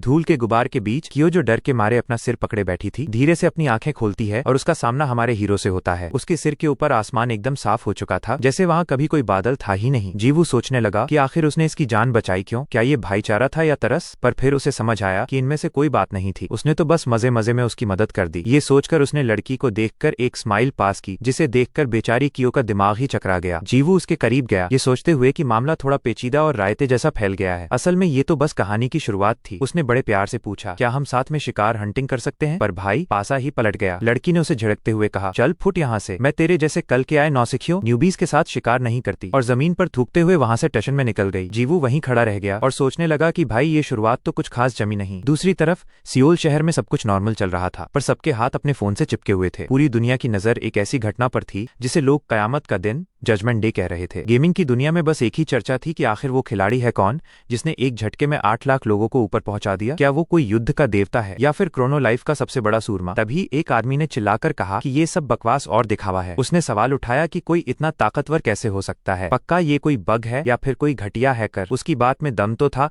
क्योंकि 30 लाख दुश्मनों से अकेले भिड़ जाना किसी के गले नहीं उतर रहा था। सिर्फ गेम की ताकत, स्टैट्स और कंट्रोल के दम पर इतने लोगों को हराना नामुमकिन था। पूरी गेमिंग कम्युनिटी इंसाफ की मांग करने लगी कि उस हैकर को हमेशा के लिए बैन किया जाए और गेम बनाने वाली कंपनी कुछ कदम उठाए। पूरी दुनिया कंपनी के जवाब का इंतजार कर रही थी और आखिरकार वो बड़ा ऐलान हो ही गया। जहां एक तरफ लोग उस खिलाड़ी को सूली पर चढ़ाने की मांग कर रहे थे, वहीं क्रोनो लाइफ की टीम ने साफ कह दिया कि वो खिलाड़ी एकदम नॉर्मल है। उनकी जांच के मुताबिक वो न तो हैकर है और न ही उसने किसी तकनीकी गड़बड़ी बग का फायदा उठाया है। यह खबर सुनकर सबके होश उड़ गए और सारी बहस वहीं ठंडी पड़ गई। अब सड़कों पर बस इसी बात के चर्चे थे कि कैसे एक अकेले खिलाड़ी ने पूरे गेम का सर्वर ही हिला डाला। उसने पलक झपकते ही हजारों लाखों को ढेर कर दिया था। हर कोई बस यही सोच रहा था कि असल जिंदगी में वो बंदा दिखता कैसा होगा, क्योंकि जो फोटो वायरल हुई थी उसमें उसका चेहरा हुड टोपी से ढका हुआ था। इधर अपना जीवू उस लड़की के पीछे ऐसे मुस्कुराते हुए चल रहा था जैसे उसकी लॉटरी लग गई हो। सन्नाटा इतना था कि सिर्फ इन दोनों के पैरों की चप्पलों की आवाज आ रही थी। लड़की की खोपड़ी पहले ही फिरी हुई थी। वो अचानक रुकी और पीछे मुड़कर कयोन ने सीधा सवाल दागा, अबे ओए, पूंछ की तरह पीछे पीछे क्यों आ रहा है? जीवू ने बड़े प्यार से कहा कि हमें साथ मिलकर शिकार करना चाहिए। इस पर वो भड़क गई, मैंने कब हाँ बोला बे, जाके अपने जैसे किसी गरीब और फटीचर के साथ शिकार कर। अब जीवू को ये बेइज्जती समझ ही नहीं आई। कयोन ने उसके कपड़ों की तरफ इशारा करते हुए कहा, हुड के नीचे तूने सिर्फ कच्छा पहन रखा है और हाथ में वो लेवल 1 की लकड़ी पकड़ रखी है जिसे सिर्फ कल के आए हुए चूजे इस्तेमाल करते हैं। मेरे पास तेरे जैसे नूब के साथ खेलने का टाइम नहीं है, निकल यहाँ से। जीवू सोच में पड़ गया, फटीचर, मैंने अभी तुझे उन राक्षसों से बचाया, वो भी एक ही झटके में। तभी उरस ने अपने मन में चुटकी ली कि उसने सब देख लिया है। जब जीवू उस लड़की को बचा रहा था तब उसकी आंखें बंद थीं। जीवू को अब समझ आया कि अच्छा, तो इसे पता ही नहीं है कि मैं कितना खतरनाक हूँ। उसके चेहरे पर एक टेढ़ी मुस्कान आई और उसने सोचा क्यों न थोड़े दिन अपनी पावर छुपाकर मजे लिए जाएं। वो कयोन के पीछे भागते हुए चिल्लाया, मैडम, ओ मैडम, प्लीज मुझे कैरी कर लो ना। लड़की एकदम चकरा गई। जीवू ने पट्टी पढ़ाते हुए कहा, सच तो ये है कि मुझे इस गेम का ग भी नहीं पता। मैं एकदम नया नूब हूँ। प्लीज मास्टर, मुझे अपने साथ ले चलो। ये मास्टर शब्द सुनते ही कयोन के दिल में लड्डू फूटने लगे। उसे याद आया कि कैसे उसकी पुरानी टीम का लीडर उसे नीचा दिखाता था और आज कोई उसे मास्टर बोल रहा था। उसकी खुशी चेहरे पर साफ दिख रही थी। उरस ने धीरे से पूछा कि भैया, ये क्या नौटंकी चल रही है? जीवू ने फुसफुसाकर जवाब दिया कि ये मेरे मास्टर प्लान का पहला कदम है। मैं कमजोर होने का नाटक कर रहा हूँ। ड्रैगन को वो पुरानी तरकीब याद आ गई जो जीवू ने उसे पहले बताई थी। कयोन ने अपना गला साफ किया और गंभीर बनने की कोशिश करते हुए बोली, देख, थोड़ा अजीब तो है, पर खैर, मैं नूब्स की मदद करने वाली नेक बंदी हूँ। फिर उसने उसे अपनी पार्टी में शामिल होने का न्योता दे दिया। ये एक्सपर्ट तेरी मदद करेगी, पर याद रखना, सिर्फ इस एक बार। कयोन असल में लेवल 24 की फाइटर थी जिसने अपनी सारी ताकत सिर्फ हमले पर लगा रखी थी और बाकी खूबियों को कूड़े में डाल दिया था। स्टार्टिंग टाउन के पास बने काल कोठरी के गेट पर कयोन एक चिल्लाते हुए जानवर की तरफ झपटी। उसने उस लेवल 4 के खरगोश नुमा भालू को ऐसा मुक्का जड़ा कि उसके मुंह से खून निकल आया। वो जानवर पीछे जा गिरा। इससे पहले कि वो संभलता, एक और राक्षस उसके पीछे से आया, पर कयोन ने फुर्ती से छलांग लगाकर खुद को बचा लिया। उसने एक लंबी सांस ली और हवा में कलाबाजी खाते हुए नीचे की ओर हमला किया। वो खरगोश भालू उसे देखता ही रह गया। ये उसका फॉलन ड्रैगन स्टॉम्प हमला था जिसने उस जानवर को जमीन में गाड़ दिया। बाकी खरगोश भालू भी कंफ्यूज हो गए, पर जल्द ही उन्होंने उसे चारों तरफ से घेर लिया। कयोन अपनी फाइटिंग पोजीशन में आई और ताना मारते हुए बोली, तुम सब एक साथ इस मास्टर पर हमला कर सकते हो। वहीं जमीन पर आराम से बैठा जीवू ये नजारा देख रहा था और सोच रहा था, लड़ती तो ये काफी बढ़िया है क्यों? उधर उरस भी अपने भैया की हाँ में हाँ मिला रहा था, लेकिन जीवू को थोड़ी टेंशन हो रही थी। उसने कहा, भाई, भले ही ये मॉन्स्टर्स लो लेवल के हों, पर इतने सारे एक साथ घेर लेंगे तो बैंड तो बज ही जाएगी ना। उरस ने बड़े टशन में जवाब दिया, अरे आप चिंता मत करो, इस बंदी के पास माल पानी बहुत है। इसके पास जो हथियार है ना, उसकी कीमत ही कम से कम 10 मिलियन गोल्ड होगी। जीवू का तो गला ही सूख गया। वो चिल्लाया, क्या? यानी पूरे 10 मिलियन वॉन? उरस ने आग में घी डालते हुए कहा, सिर्फ हथियार ही नहीं, इसके सारे गियर एकदम टॉप क्लास हैं। कुल मिलाकर हिसाब लगाओगे तो 3200 मिलियन की असामी है। जीवू चकरा गया कि इस नई नवेली खिलाड़ी के पास इतना पैसा कहाँ से आया। तभी ड्रैगन ने राज खोला, भैया, ये पे टू विन वाली प्लेयर है, मतलब जेब में पैसा फेंको और गेम में राजा बन जाओ। जीवू को याद आया कि कयोन पहले चिल्ला रही थी कि उन लोगों को पारखी नजर ही नहीं है जिन्हें उसके कीमती सामान की कदर नहीं। उसने गेम पर अंधा पैसा बहाया था। जीवू सोचने लगा कि भाई, गेम में 100 मिलियन उड़ाने की क्या तुक बनती है। तभी कयोन मुड़ी और डांटते हुए बोली, ओए, मैं तुझे ढो रही हूँ, इसका मतलब ये नहीं कि तू यहाँ सोफे की तरह पड़ा रहेगा। अपनी उस डंडी से इन पर हमला कर। जीवू एकदम कंफ्यूज। लड़की ने फिर झाड़ दिया, हाँ, सही सुन रहा है, खुद लड़ेगा तभी तो फुर्ती आएगी और हाथ साफ होगा। निठल्लों की तरह बैठना बंद कर। जब वो उसे लेक्चर दे रही थी तभी एक खरगोश भालू ने पीछे से उस पर झपटने की कोशिश की। कयोन अपनी धुन में थी। तेरा ये रवैया बर्दाश्त के बाहर है। ऐसा लगता है जैसे तेरे अंदर आगे बढ़ने की इच्छा ही नहीं है। उसे पता भी नहीं चला कि मौत उसके पीछे खड़ी है। तभी जीवू ने बस अपनी उस मामूली सी डंडी से उस राक्षस को छुआ और भाई साहब, वो मॉन्स्टर ऐसे गायब हुआ जैसे कभी था ही नहीं। कयोन ने पीछे मुड़कर देखा और चकरा गई। ये क्या था? काल कोठरी के अंदर अचानक इतनी तेज हवा का झोंका कहाँ से आया? जीवू मन ही मन डर गया काम से, मुझे तो अपनी पावर छुपानी आती ही नहीं है। उसी वक्त कयोन के पास एक मैसेज आया। भेजने वाले ने हुक्म दिया था कि तुरंत लॉग ऑफ करो, 10 मिनट में काम शुरू होने वाला है। कयोन ने एक ठंडी सांस भरी और जीवू से बोली, सुन, मैं थोड़ी देर के लिए जा रही हूँ, आधे घंटे में आऊंगी, तब तक तू यहाँ शिकार जारी रख। जीवू हक्का बक्का रह गया। ये क्या बंदी है, जब मर्जी आती है चली जाती है। वो सोचने लगा कि ये असल जिंदगी में ऐसा क्या करती है जो गेम में करोड़ों रुपए फूक रही है। उरस को भी नहीं पता था। उसने बस तुक्का मारा कि शायद किसी बड़े खानदान की बिगड़ी हुई शहजादी होगी। सीन बदलता है और हमें एक आलीशान बिल्डिंग दिखाई देती है। एक कमरे में कयोन अपना VR हेडसेट पहनकर लेटी हुई है। वो गेम से बाहर आती है, बेड से उठती है और गहरी सांस लेती है। वो मुस्कुराकर जीवू के बारे में सोच ही रही होती है कि तभी धड़ाम से दरवाजा खुलता है। सामने उसकी प्रोड्यूसर खड़ी थी जो चीखने लगी, तो फिर ये डिब्बा लगाकर बैठ गई, लगता है नौकरी छोड़ने का मन बना लिया है। कयोन भी कहाँ कम थी। वो पलटकर चिल्लाई, उतार तो रही हूँ, अपनी आंखें खोलकर देखो। बदले में उसे गेम की नशेड़ियों वाला ताना मिला। प्रोड्यूसर ने उसे तुरंत बैठने का हुक्म दिया क्योंकि सिर्फ 10 मिनट बचे थे। वो उसे फिर टोकने लगी, तुझे कितनी बार बोला है कि हेडसेट पहनते वक्त चश्मा उतार दिया कर, नाक पर निशान पड़ जाते हैं। कयोन चिढ़कर बोली, चश्मे के बिना मुझे बेचैनी होती है, और निशान का क्या है, मेकअप से छुपा लेना। प्रोड्यूसर ने उसे ऐसी ठंडी निगाहों से देखा जैसे अभी कच्चा चबा जाएगी। उसने बुदबुदाते हुए कहा, अगर पैसे का चक्कर न होता तो अब तक तेरी गर्दन मरोड़ दी होती। खैर, मेकअप का सामान सजाया गया, चश्मा उतारा गया और कयोन को फटाफट तैयार किया गया। उसने अपने बालों का जूड़ा खोला और बाल लहराने लगे। अगले ही पल एक बड़े म्यूजिक शो के स्टेज पर एंकर चिल्लाया, इंतजार की घड़ियां खत्म हुई, म्यूजिक बैंकिंग की आखिरी परफॉर्मेंस के लिए तैयार हो जाइए। लगातार 13 हफ्तों से नंबर 1 पर रहने वाली सबकी चहेती सुपरस्टार और आज के दौर की सबसे बड़ी सिंगर सॉन्ग राइटर आपके सामने है हान सारंग। स्टेज पर सारंग ने अपने पहले प्यार का गाना छेड़ा और पूरा माहौल एकदम भावुक कर दिया। गाना खत्म होते ही उसने बड़े अदब से सबका अभिवादन किया। दुनिया के लिए हान सारंग एक चमकती सितारा, मशहूर सिंगर और सुपरस्टार है, लेकिन दुनिया जिस बात से अनजान है वो है उसका ऑनलाइन गेमिंग का चस्का। इधर काल कोठरी में खरगोश भालुओं की फौज जीवू की तरफ लपकी। जीवू ने सोचा मैडम के आने से पहले थोड़ी प्रैक्टिस कर ही लेनी चाहिए। उरस ने हैरानी से पूछा भैया अब कैसी प्रैक्टिस? जीवू बोला देख भाई, अगर अपनी असली पावर छुपानी है तो उसे कंट्रोल करना सीखना होगा। मतलब अब मैं ऐसे हमला करूंगा कि सामने वाला चटका भी जाए और मरे भी नहीं। तभी सीन बदलता है और अंतरिक्ष से एक जोरदार धमाके का नजारा दिखता है। एक दिव्य शक्ति ये सब देख मुस्कुरा रही थी और बोली बिना मारे हमला करने का आइडिया सुनने में तो बड़ा मजेदार लग रहा है। उसने अपने पीछे खड़ी एक ममतामयी देवी रूपी शक्ति से पूछा कि क्या वो भी इस बात से सहमत है। असल में हान सारंग जब 11वीं क्लास में थी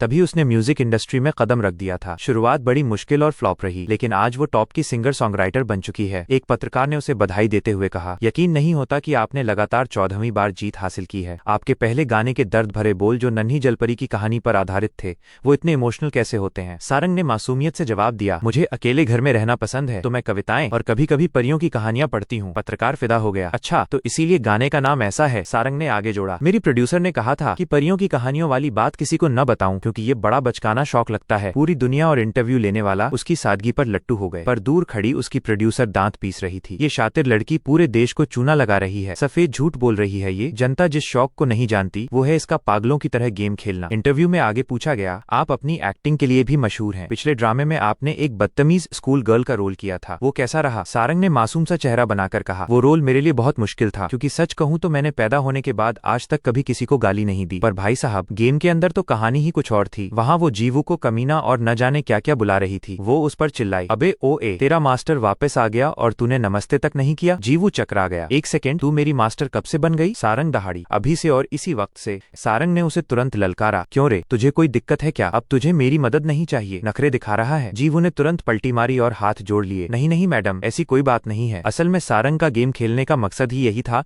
कि दिन भर की सुपरस्टार वाली चिक और स्ट्रेस की भड़ास यहाँ निकाली जा सके। उरस को ये सब देखकर बड़ी मिर्ची लग रही थी। उसने फुसफुसा कर कहा भैया इस बदतमीज लड़की को चलता करो ना। पर जीवू ने उसे समझाया अबे चुप रह, मुझे अपनी पावर छुपानी है और उसके लिए फिलहाल मेरा कमजोर दिखना जरूरी है। सारंग ने अब हुक्म चलाया चल अब जैसा मैं बोलती हूँ वैसा बोल प्यारी मास्टर। उसने जीवू से ये जबरदस्ती कई बार कहलवाया। बेचारा जीवू रटता रहा और इधर उरस मन ही मन खुश हो रहा था कि उसका आइडिया काम कर गया। काल कोठरी के रास्ते में सारंग अचानक रुकी और पूछा क्यों नूब, मेरे जाने के बाद कुछ हाथ पैर मारे या बस मक्खियां मार रहा था? जीवू ने एक लंबी आह भरी और बोला मैडम ये बड़ा सब्र वाला काम है, अभी तो मंजिल बहुत दूर है। उरस पीछे से चिल्लाया अबे खाक प्रैक्टिस, बिना डैमेज दिए मॉन्स्टर को मारना एकदम फालतू काम है। जीवू ने उसे डांटकर चुप करा दिया। सारंग खिलखिलाकर हंसी बड़ा अजीब नूब है तू, पर मुझे मजा आ रहा है। फिर उसे अचानक ख्याल आया वैसे तेरा नाम क्या है रे? ओ कच्चे वाले भैया तेरा कैरेक्टर नेम क्या है? जीवू हक्का बक्का रह गया। उसे लगा उसने पहले ही बता दिया था। वो अपना नाम बताने ही वाला था कि सारंग ने बीच में ही टोक दिया छोड़ मैं तुझे कच्चा ही बुलाऊंगी, ये सुनने में काफी कूल लग रहा है। जीवू का मुंह उतर गया, जब यही बुलाना था तो नाम पूछा ही क्यों? इधर ये दोनों अपनी नौटंकी में व्यस्त थे, उधर दूर झाड़ियों में कुछ लोग इन पर नजर गड़ाए बैठे थे। एक दाढ़ी वाले बंदे ने फुसफुसा कर कहा मिल गई छोकरी। उसके चेले ने पूछा अब क्या करना है उस्ताद? लीडर ने जवाब दिया सारे गिल्ड मेंबर्स को इसी काल कोठरी में इकट्ठा करो, आज हम इंसाफ करके रहेंगे। तभी सामने से एक लेवल 22 का खरगोश भालू गरजता हुआ आया। सारंग ने ऑर्डर दिया जा कच्चे हमला कर। जीवू किसी पालतू पिल्ले की तरह आ रहा हूँ बोलता हुआ उसकी तरफ लपका। वो एकदम बुद्धू बनने का नाटक कर रहा था। उसने बड़े ध्यान से अपनी डंडी आगे बढ़ाई और उस राक्षस के शरीर के सिर्फ एक बाल को छुआ और भाई साहब धमाका, उस खरगोश भालू का सिर बुरी तरह पिचक गया। उस बेचारे जानवर को समझ ही नहीं आया कि उसके साथ हुआ क्या और वो धड़ाम से जमीन पर गिर पड़ा। लेकिन कमाल की बात ये थी कि उसकी HP ऑफ HP 0 नहीं हुई, बस आखिरी की एक डंडी बची थी। जीवू एकदम गदगद हो गया। भाई मजा आ गया, बिना जान लिए मारने वाली स्कीम तो सुपर हिट रही। सारंग ये देखकर झूम उठी अरे वाह तूने तो पहली बार में ही इसे ढेर कर दिया। मान गए भाई, तू तो बड़ा तगड़ा हो गया है। अचानक एक खंजर सीधा उसकी तरफ उड़ता हुआ आता है। सेरांग को खतरे की बू आ जाती है और वो बिजली की फुर्ती से जीवू की टी-शर्ट पकड़कर उसे पीछे खींच लेती है और एक कड़क लात मारकर उस हथियार की दिशा मोड़ देती है। वो दाढ़ी वाला आदमी हवा में ही अपना खंजर वापस लपक लेता है। उसका चेहरा गुस्से से बिगड़ा हुआ है और वो ताना मारता है कि बंदी में दम तो है, लेकिन ये सारा कमाल उसके बढ़िया गियर का है। सेरांग उसे तेवर दिखाते हुए पूछती है कि भाई तू है कौन? वो आदमी जिसे सब मिस्टर किम कह रहे हैं। ऐसे नाटक करता है जैसे उसका दिल टूट गया हो। वो कहता है कि क्या तुम इतनी जल्दी मेरी आवाज भूल गई? फिर वो सस्पेंस से पर्दा उठाता है कि यहाँ मौजूद सभी लोग हलासन गिल्ड के मेंबर हैं। नाम सुनते ही सेरांग के चेहरे पर नफरत आ जाती है। मिस्टर किम मजाक के मूड में कहता है कि बड़े दिनों बाद मुलाकात हुई है, अब ये बताओ कि तुम दोनों यहाँ क्या खिचड़ी पका रहे हो? इसके तुरंत बाद वो अपने गुर्गों को हमला करने का ऑर्डर दे देता है। सेरांग जीवू को वार्निंग देती है कि पीछे हट जा बेटे, मामला डेंजरस है, और खुद लड़ाई के मोड में आ जाती है। हत्यारे अब अपने हथियार निकालकर आगे बढ़ते हैं। सेरांग पलक झपकते ही एक बंदे के मुंह पर ऐसी जोरदार लात जड़ती है कि उसके नाक मुंह से खून निकलने लगता है और वो वहीं ढेर हो जाता है। सेरांग उसकी बॉडी को पायदान की तरह इस्तेमाल करके हवा में एक कलाबाजी खाती है। वो अपने स्किल का नाम चिल्लाती है, फॉलन ड्रैगन स्टॉम्प, और जमीन पर इतनी जोर से वार करती है कि सारे हत्यारे तितर बितर होकर हवा में उड़ने लगते हैं। उनका लीडर पागलों की तरह चिल्लाता है कि सब एक साथ हमला करो। ये सारा तमाशा देखकर जीवू पूछता है कि भाई ये चल क्या रहा है। उरुस कहता है कि मुझे खुद समझ नहीं आ रहा, लेकिन हमारा मेन कैरेक्टर कमेंट मारता है कि जो दिख रहा है उससे अंदाजा तो लगाया जा सकता है। उसे समझ आ जाता है कि इन हलासन गिल्ड वालों ने पास्ट में भी सेरांग से पंगा लिया होगा और हर बार पिटने के बावजूद इन्हें चैन नहीं है। साफ दिख रहा है कि इस दाढ़ी वाले को हार हजम नहीं होती और ये फिर से अपनी बेइज्जती कराने आ गया है। जीवू ये भी नोटिस करता है कि ये सब के सब कच्चे खिलाड़ी हैं। लेवल 20 के टिड्डों को सेरांग गाजर मूली की तरह काट रही है। उरुस भी उसकी बात से सहमत होता है। जैसे जैसे लड़ाई आगे बढ़ती है मन ही मन मुस्कुराता है कि सब कुछ प्लान के मुताबिक हो रहा है। सेरांग को उलझा हुआ देखकर वो दूसरी लड़की को इशारा करता है। एक नई लड़की अपनी जगह से गायब होती है और पल भर में सेरांग के पीछे पहुंचकर अपने पंजों से वार करने की तैयारी करती है। सेरांग हैरान होकर पीछे मुड़ती है और देखती है कि सामने वाली लड़की खाली हाथ है, जिससे वो अंदाजा लगाती है कि ये पक्का फाइटर क्लास की होगी। तभी वो औरत अपनी स्टील स्किल एक्टिवेट कर देती है। एक तेज रोशनी होती है जो सेरांग की आंखों को चौंधिया देती है। सेरांग ये देखकर सन्न रह जाती है कि उसके हाथों के हथियार गायब हो चुके हैं। वो चोरनी चुटकी लेते हुए कहती है कि वेपन तो बड़े क्लासिक हैं। लगता है डार्लिंग मुंह में चांदी का चम्मच लेकर पैदा हुई हो जो तुम्हारे पास ऐसे साइलेंसिंग फिस्ट हैं। जीवू पूछता है कि ये कौन सा जादू टोना है, तो उरुस बताता है कि ये रोग क्लास की स्टील स्किल है। हालांकि उसे ये बात थोड़ी अजीब लगी क्योंकि ये स्किल इतनी ज्यादा पावरफुल तो नहीं होनी चाहिए थी। जीवू ने मजाक उड़ाते हुए कहा कि उसे रत्ती भर फर्क नहीं पड़ता क्योंकि उसके पास चुराने लायक कुछ है ही नहीं। आखिरकार उसके पास अपनी अंडरवियर और इस चोगे के अलावा था ही क्या। लेकिन तभी उसे अपनी उस खास छड़ी स्टिक की याद आई। जीवू ने एक डरी हुई मुस्कान के साथ बगल में देखा, फिर वो अचानक खड़ा हुआ और डर के मारे चिल्लाते हुए वहां से दुम दबाकर भागा। किम ने ताना मारा कि देखा जाए तो वहां एक और लड़का था, लेकिन उसके बारे में फिक्र करने की कोई जरूरत नहीं है। उस लड़के की शक्ल देखकर ही पता चल रहा है कि वो एक नौसिखिया है जिसके पास धेले भर की कीमती चीज नहीं है। जैसे ही जीवू पीछे हटा, उस चोरनी का उत्साह और बढ़ गया। उसने सेरांग के हथियार किम की तरफ उछाले और कहा कि शायद तुम्हें पता नहीं, लेकिन जिसके पास कुछ न हो उसे लूटने में और भी मजा आता है। पलक झपकते ही वो हमारे हीरो के सामने आ धमकी और उसे डार्लिंग कहते हुए पूछने लगी कि भाई इतनी जल्दी में कहाँ जा रहे हो। जीवू घबरा गया क्योंकि उसने अपनी उंगलियां उसकी तरफ तान दी थी। उसने सोचा कि अब अपनी ताकत छुपाने का कोई फायदा नहीं है। उसने अपनी स्टिक मजबूती से पकड़ी और तेजी से हमला करने की कोशिश की, लेकिन भाई साहब हुआ कुछ भी नहीं। सबके सब हक्के बक्के रह गए, यहाँ तक कि उरुस भी। जब धुआं छंटा तो जीवू के हाथ खाली थे। उसका मेन हथियार गायब हो चुका था और वो बस उस चोरनी को ताकता रह गया। उसने बड़े प्यार से बताया कि ये डंडा अब उसका हो चुका है, जिसे सुनकर बेचारे हीरो के पसीने छूट गए। उसने धमकी दी कि वो उसका हुड भी चुरा लेगी और फिर अंडरवियर के अलावा उसके शरीर पर एक धागा भी नहीं बचेगा। तभी अचानक उस चोरनी के चेहरे पर एक काला साया छा गया। वो लड़की सोच में पड़ गई कि ये माजरा क्या है। तभी उसे अपने सामने उरुस का असली और खौफनाक रूप दिखाई दिया। उस रूहानी ताकत ने सवाल किया कि एक मामूली चोर की इतनी हिम्मत कि वो इस स्टिक को चुरा ले। वो लड़की बुरी तरह डर के मारे जमीन पर गिर पड़ी और थर थर कांपने लगी, यहाँ तक कि हथियार भी हीरो के पास ही गिर गया। जीवू ने अपनी स्टिक देखी और उसे वापस उठा लिया। सिस्टम ने ऐलान किया कि उरुस की आत्मा ने दुश्मन को अपना मालिक मानने से इनकार कर दिया है और इस हथियार का असली हकदार सिर्फ हमारा हीरो ही है। उरुस स्टिक के एक हिस्से से बाहर निकला और गरजते हुए बोला कि किसकी इतनी मजाल जो मुझे अपना बनाने की कोशिश करे। उसने साफ कह दिया कि भैया किमनिम के अलावा उसे कोई कंट्रोल नहीं कर सकता। ऐसा लगा कि उस चोरनी ने अपनी औकात से ज्यादा बड़ा रिस्क ले लिया था। जीवू ने फिर उसके सिर पर हाथ रखा। उसने ड्रैगन के सिर को थपथपाया, जिससे वो थोड़ा शर्मा सा गया। डर से कांपती हुई वो चोरनी खांसते हुए पीछे हटी। उसे समझ ही नहीं आ रहा था कि अभी अभी हुआ क्या। वो सोचने लगी कि क्या वो कोई भूत था। नहीं, वो तो काफी असली लग रहा था। किम चिल्लाया कि आखिर तुझे हुआ क्या है, क्या तू अपना काम भूल गई। वो चोरनी खड़ी हुई और पलटकर जवाब दिया कि ऐसा कभी नहीं होगा। वो एक प्रोफेशनल शिकारी है जिसे सिर्फ पैसे से मतलब है। उसी पल सेरांग चिल्लाती हुई आई और उस लड़की को लात मारने की कोशिश की। ओ ए चोरनी, मेरा हथियार वापस कर। चोरनी ने वार बचाया और कमेंट किया, अरे तुमने तो डरा ही दिया। बड़ा खतरनाक हमला था, लेकिन मुझे लगता है कि तुम्हारा निशाना गलत है। तुम्हारा हथियार तो उधर पड़ा है। ये नजारा देखकर किम के चेहरे पर मुस्कान आ गई और उसने अपनी मुट्ठियां भींच ली। सेरांग उन्हें गाली देते हुए बोली कि तुम लोग बड़े कमीने हो और मैं तुम्हें जिंदा नहीं छोड़ूंगी। लेकिन तभी वो अचानक लड़खड़ाने लगी और हीरो के एक टच से बेहोश होकर गिर पड़ी। जीवू ने समझाया कि ये उसकी स्किल है, स्ट्राइक विदाउट किलिंग, बिना मारे ढेर करना। कंफ्यूज चोरनी ने पूछा कि तू कर क्या रहा है, क्या तुम दोनों एक साथ नहीं थे। हीरो ने बस इतना जवाब दिया कि वो अब तक अपनी असली ताकत छुपा रहा था। उसने पूछा क्या बकवास कर रहा है, लेकिन इससे पहले कि वो कुछ समझ पाती, हीरो की तरफ से निकले एक जबरदस्त झटके ने उसे उड़ा दिया। एक ही झटके में सारे हत्यारे बड़ी आसानी से हार गए। चोरनी ये मंजर देखकर दंग रह गई और पूछा, डार्लिंग क्या ये सब तूने किया। जीवू ने अपनी स्टिक से उसके सिर पर हल्का सा वार किया और जवाब दिया, हाँ मैंने ही किया। चोरनी की एचपी आचपी गिरकर बिल्कुल आखिरी बार पर आ जाती है। जीवू फिर से अपनी स्ट्राइक विदाउट किलिंग वाली स्किल चलाता है और कहता है, देख भाई मैंने बहुत पापड़ बेले हैं, इसलिए मैं दिमाग से काफी सख्त हो चुका हूँ, लेकिन अभी कुछ देर पहले तेरी वजह से मेरी स्टिक हिलाने के चक्कर में मुझे हार्ट अटैक आते आते बचा है। इसके साथ ही उसकी पावर का ऐसा धमाका होता है कि आसपास की हर चीज तहस नहस हो जाती है। अचानक सेरांग की आंख खुलती है। वो एक खुले मैदान में जमीन पर लेटी हुई है और काफी कंफ्यूज्ड है। वो घबरा कर उठ खड़ी होती है। तभी एक पेड़ के पीछे से जीवू पूछता है, जाग गई क्या? वो लड़की उसे देखते ही चौंक जाती है और पेंटी बॉय कहकर बुलाती है। वो जानना चाहती है कि वो दोनों कहाँ हैं और उन गुंडों का क्या हुआ। जीवू बड़े आराम से जवाब देता है कि वे डंजन के पास हैं और दुश्मन वहाँ से 9-2-11 हो गए। वो सवाल दागती है, तेरा मतलब क्या है और मैं अचानक बेहोश कैसे हो गई? तभी सेरांग का ध्यान अपने हाथों पर जाता है। उसके वेपन वापस आ चुके थे। जीवू उससे हलासन गिल्ड के बारे में पूछने लगता है कि वो लोग क्या करते हैं, कौन है और उनका इरादा क्या था। ये सवाल सुनकर वो लड़की थोड़ा शर्मा जाती है। वो सोचती है कि ये लड़का इतना शरीफ क्यों बन रहा है, कहीं इसे नर्क जाने का शौक तो नहीं। लेकिन फिर वो एक मुस्कान के साथ लंबी सांस लेती है। वो कहती है कि चूंकि जीवू उसकी वजह से इस लफड़े में फंसा है तो वो उसे सब बता देगी। फिर वो पूछती है, क्या तूने कभी पे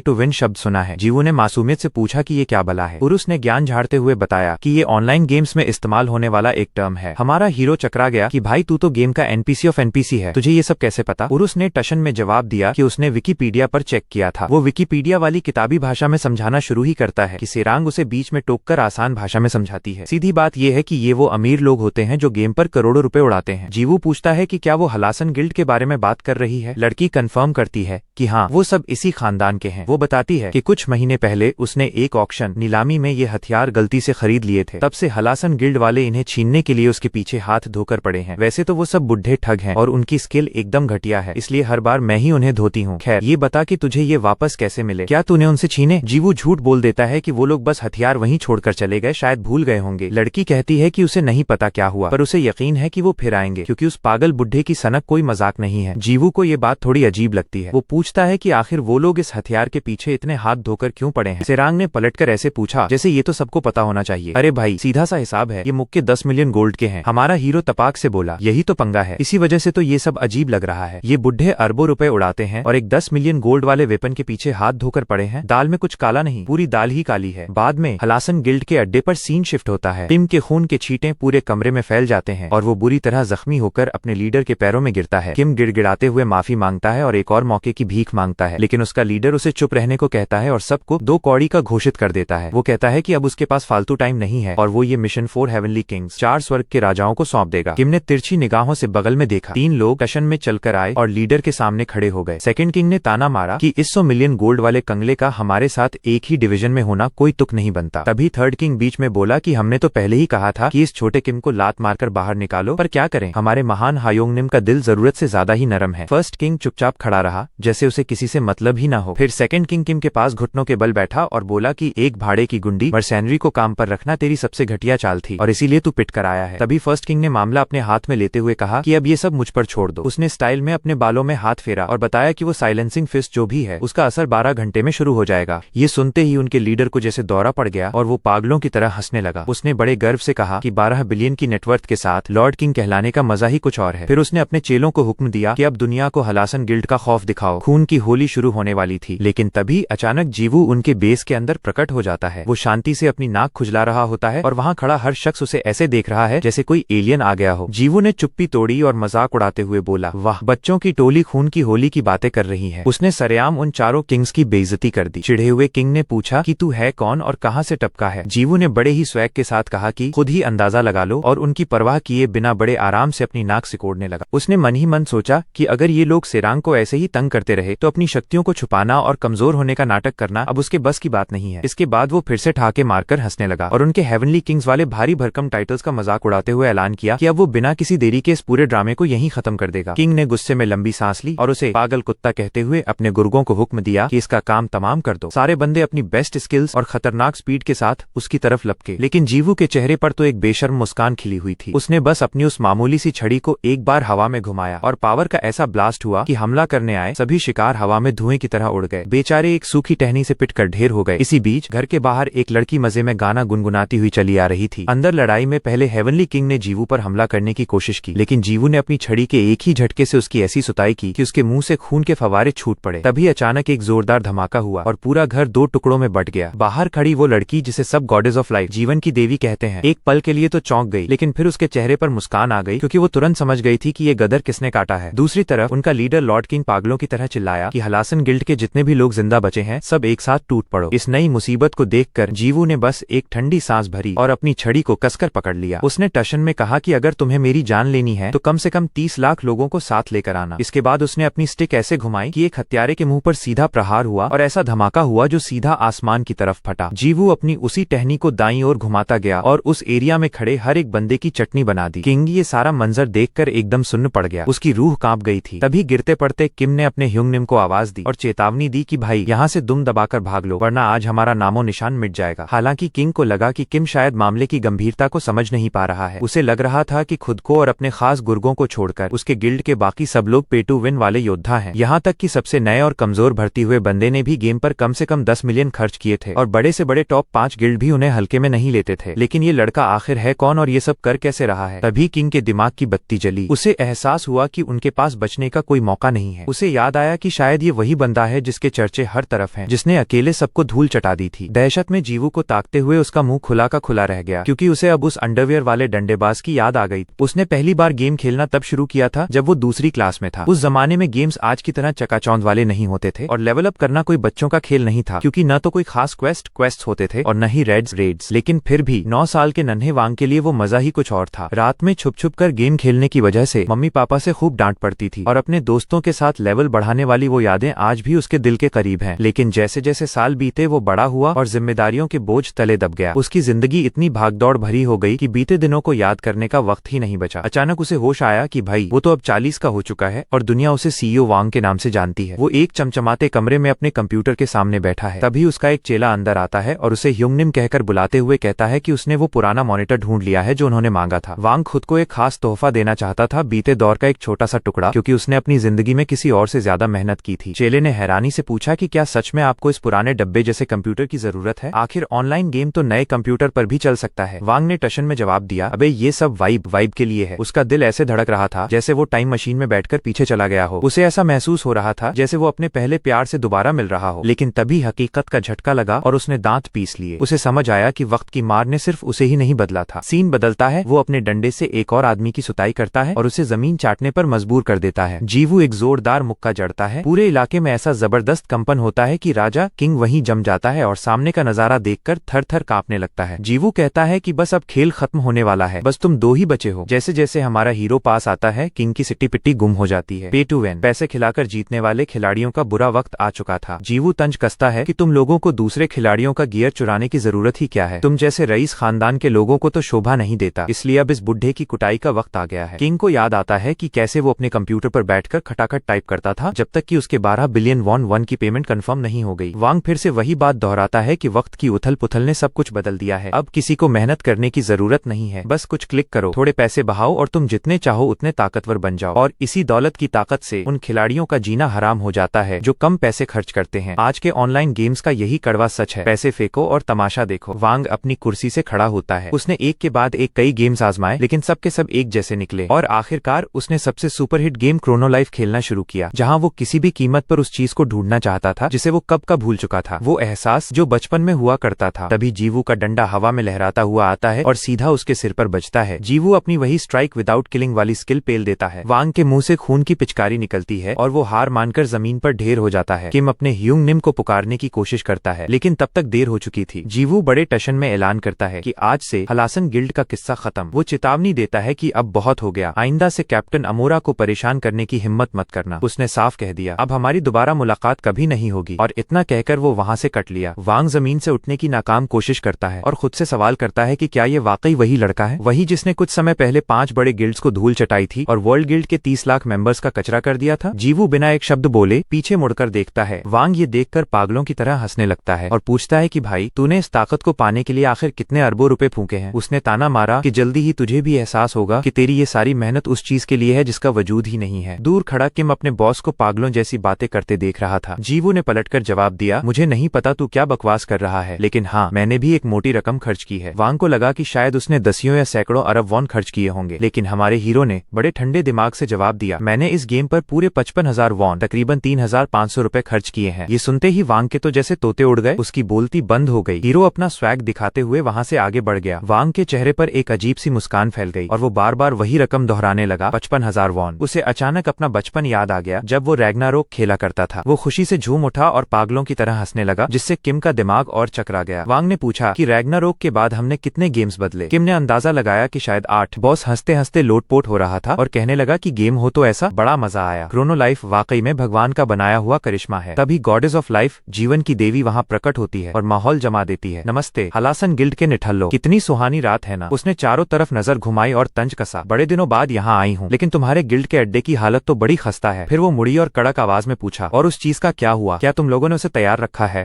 इधर वोंग भाई अपनी रिपोर्ट दे ही रहे थे कि तैयारियां चकाचक चल रही हैं, तभी देवी जी ने बीच में ही उनकी बात काट दी। बोली, पुराने दिनों को इतना क्यों याद कर रहे हो भाई?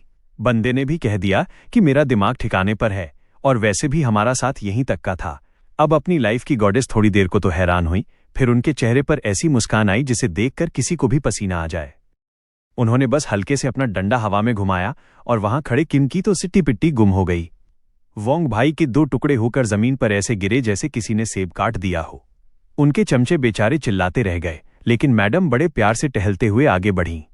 कहने लगी, मुझे पूछना तो चाहिए था कि उसने ऐसा क्यों किया, पर मेरा मूड थोड़ा ऑफ है तो छोड़ो, क्या ही फर्क पड़ता है। इतना कहकर उन्होंने किम की पीठ में स्टाफ ऐसे घुसाया कि खून के छींटे खुद उनके चेहरे पर आ गए। किम दर्द से तड़पता रहा, पर मैडम तो अपनी ही धुन में मुस्करा रही थीं। दूसरी तरफ सीन कुछ और ही चल रहा है। उसका किल काउंट मीटर तो ऐसे भागा जैसे सेल में पब्लिक भागती है। 9,998 से सीधा 99,999। सिस्टम ने शोर मचा दिया कि हलासन गिल्ड का सूपड़ा साफ हो चुका है और एक्सपीरियंस इतना मिला कि टोटल किल्स 999,000 पहुंच गए। जीवाऊ का तो दिमाग ही घूम गया कि ये हो क्या रहा है। तभी सिस्टम ने एक और बम फोड़ दिया कि बेटा मुबारक हो, तुम हाईएस्ट लेवल पे पहुंच गए हो। जीवाऊ बोला, ये क्या बकवास है भाई? उरुस ने पूछा, क्या हुआ? जीवाऊ ने बताया कि ये सिस्टम कह रहा है कि मैंने मैक्स लेवल पार कर लिया है। स्टेटस विंडो खोलते ही दोनों की आंखें बाहर आ गईं।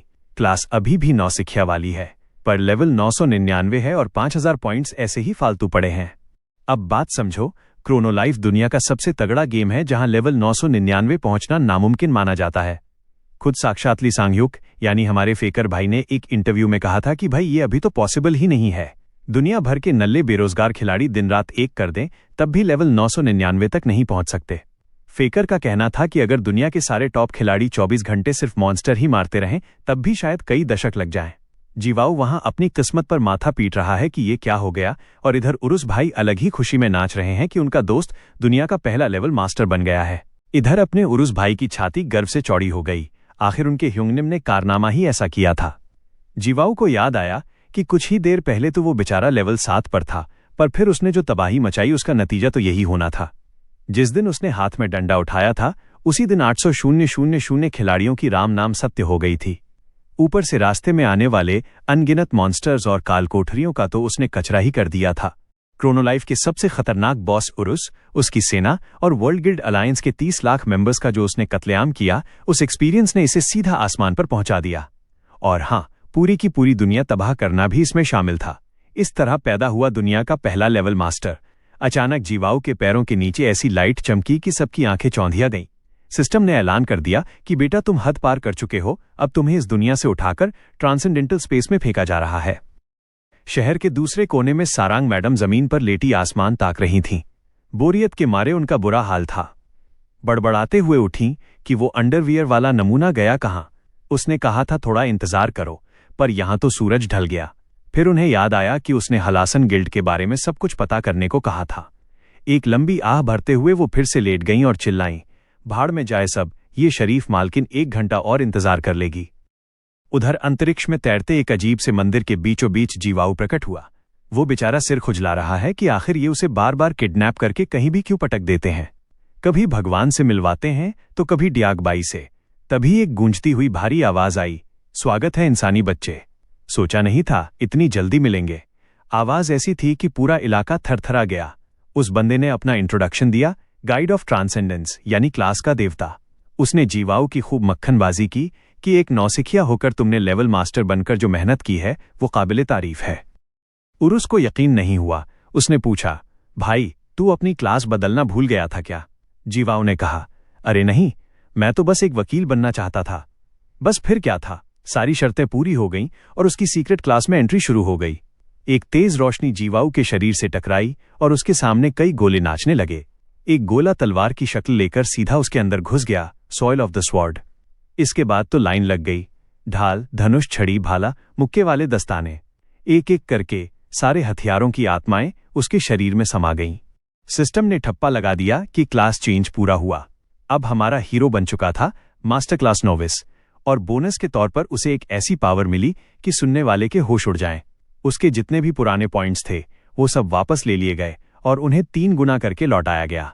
स्टेटस विंडो बदली, सारे एट्रीब्यूट्स बेस वैल्यू 5 पर आ गए, लेकिन हाथ में आ गए पूरे 15,000 अनडिस्ट्रीब्यूटेड पॉइंट्स। उरुस तो सदमे में चला गया।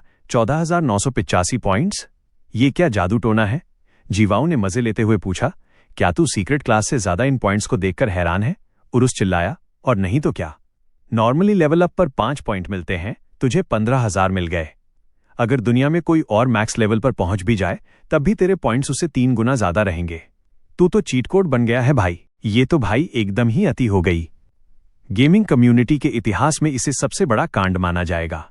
उधर उरुस चिल्ला रहा है, पर अपना जीवाऊ तो धुन में मग्न है। उसके चेहरे पर ऐसी खतरनाक मुस्कान आई कि देखने वाले की रूह कांप जाए। उसने धड़ाधड़ बटन दबाना शुरू किया और सारे के सारे पॉइंट्स एक ही स्टैट में झोंक दिए। उरुस की तो आंखें फटी की फटी रह गईं। ह्युंगनिम, ये क्या अनर्थ कर रहे हो? जीवाऊ ने बड़े प्यार से जवाब दिया, अरे भाई, पॉइंट्स बांट रहा हूं और क्या। उरुस झल्ला गया, वो तो मुझे भी दिख रहा है, पर ये पागलों की तरह क्या कर रहे हो? एक एक पॉइंट कीमती होता है, ऐसे बर्बाद करोगे तो लोग तुम्हें लूजर कहेंगे। ड्रैगन बेचारा अब पैनिक मोड में आ गया था। सब कुछ एक ही जगह, और वो भी इस फालतू स्टैट में। जीवाऊ ने जैसे ही आखिरी पॉइंट सेट किया बोला, फिलहाल मुझे और कुछ नहीं चाहिए, इतना काफी है। उरुस ने अपना माथा पकड़ लिया, सत्यानाश कर दिया। तुम तो पक्के वाले लूजर निकले। इधर क्रोनोलाइफ कंपनी के ऑफिस में हड़कंप मच गया। एक कर्मचारी भागता हुआ प्रेसिडेंट के केबिन में घुसा। सर, गजब हो गया, बहुत बड़ी समस्या आ गई है। डियोग बे ने पूछा, अब क्या हुआ? कर्मचारी ने हाफते हुए कहा, सर, आप खुद ही देख लीजिए, वो डंडे वाला लड़का, उसने कुछ कर दिया है। कंट्रोल रूम में पहुंचते ही डियोग बे ने स्क्रीन देखी और बोला, अरे डंडे वाले लड़के ने आखिरकार मैक्स लेवल छू ही लिया। कर्मचारी ने अपना सिर पीट लिया। सर, लेवल दिक्कत नहीं है, दिक्कत यह है कि उसने किया क्या है। डियोग बे ने मजे लेते हुए पूछा, अरे इतना क्यों फड़फड़ा रहे हो? आखिर उसने चुना कौन सा स्टैट है? जैसे ही कर्मचारी ने स्क्रीन की तरफ इशारा किया, डियोग बे पहले तो सन्न रह गए, फिर ठहाके मारकर हंसने लगे। हा हा हा हा, मान गए भाई, ये लड़का सही में गेम के मजे ले रहा है, एकदम अपने ही अंदाज में खेल रहा है ये। कर्मचारी को काटो तो खून नहीं, सर, ये मजाक का वक्त नहीं है। उसने अपना कैरेक्टर एकदम कचरा बना लिया है। कल को जब उसे पता चलेगा कि उसका प्लेयर किसी काम का नहीं रहा तो वो गुस्से में क्या करेगा किसी को नहीं पता। डियोग बे ने उसे शांत कराते हुए कहा, चिल मारो भाई, मैंने कितनी बार कहा है कि गेम कंपनी को खिलाड़ी की पसंद में टांग अड़ाने का कोई हक नहीं है। कर्मचारी मिन्नतें करता रहा कि कुछ तो करना पड़ेगा, पर प्रेसिडेंट साहब वहां से मुस्कुराते हुए निकल लिए। जाते जाते उन्होंने मन में सोचा, विश्वास नहीं होता कि उसने वाकई सब कुछ उसी एक स्टैट में डाल दिया और नॉविस मास्टर का टाइटल भी ले लिया। उन्हें हंसी आ रही थी कि लोग इसे फ्यूचरलेस कचरा कैरेक्टर कह रहे हैं, जबकि असलियत तो ये है कि वर्चुअल रियलिटी के इतिहास का सबसे बेकार और साथ ही सबसे ताकतवर कैरेक्टर पैदा हो चुका है। वापस गेम में जीवाऊ मुस्कुराते हुए अपना काम खत्म कर चुका था। तभी उसके सामने साक्षात क्लास के देवता प्रकट हुए। ओ ए ट्रांसेंडेंटल, मेरी बात कान खोलकर सुन। गाइडेंस का आखिरी स्टेप आ चुका था।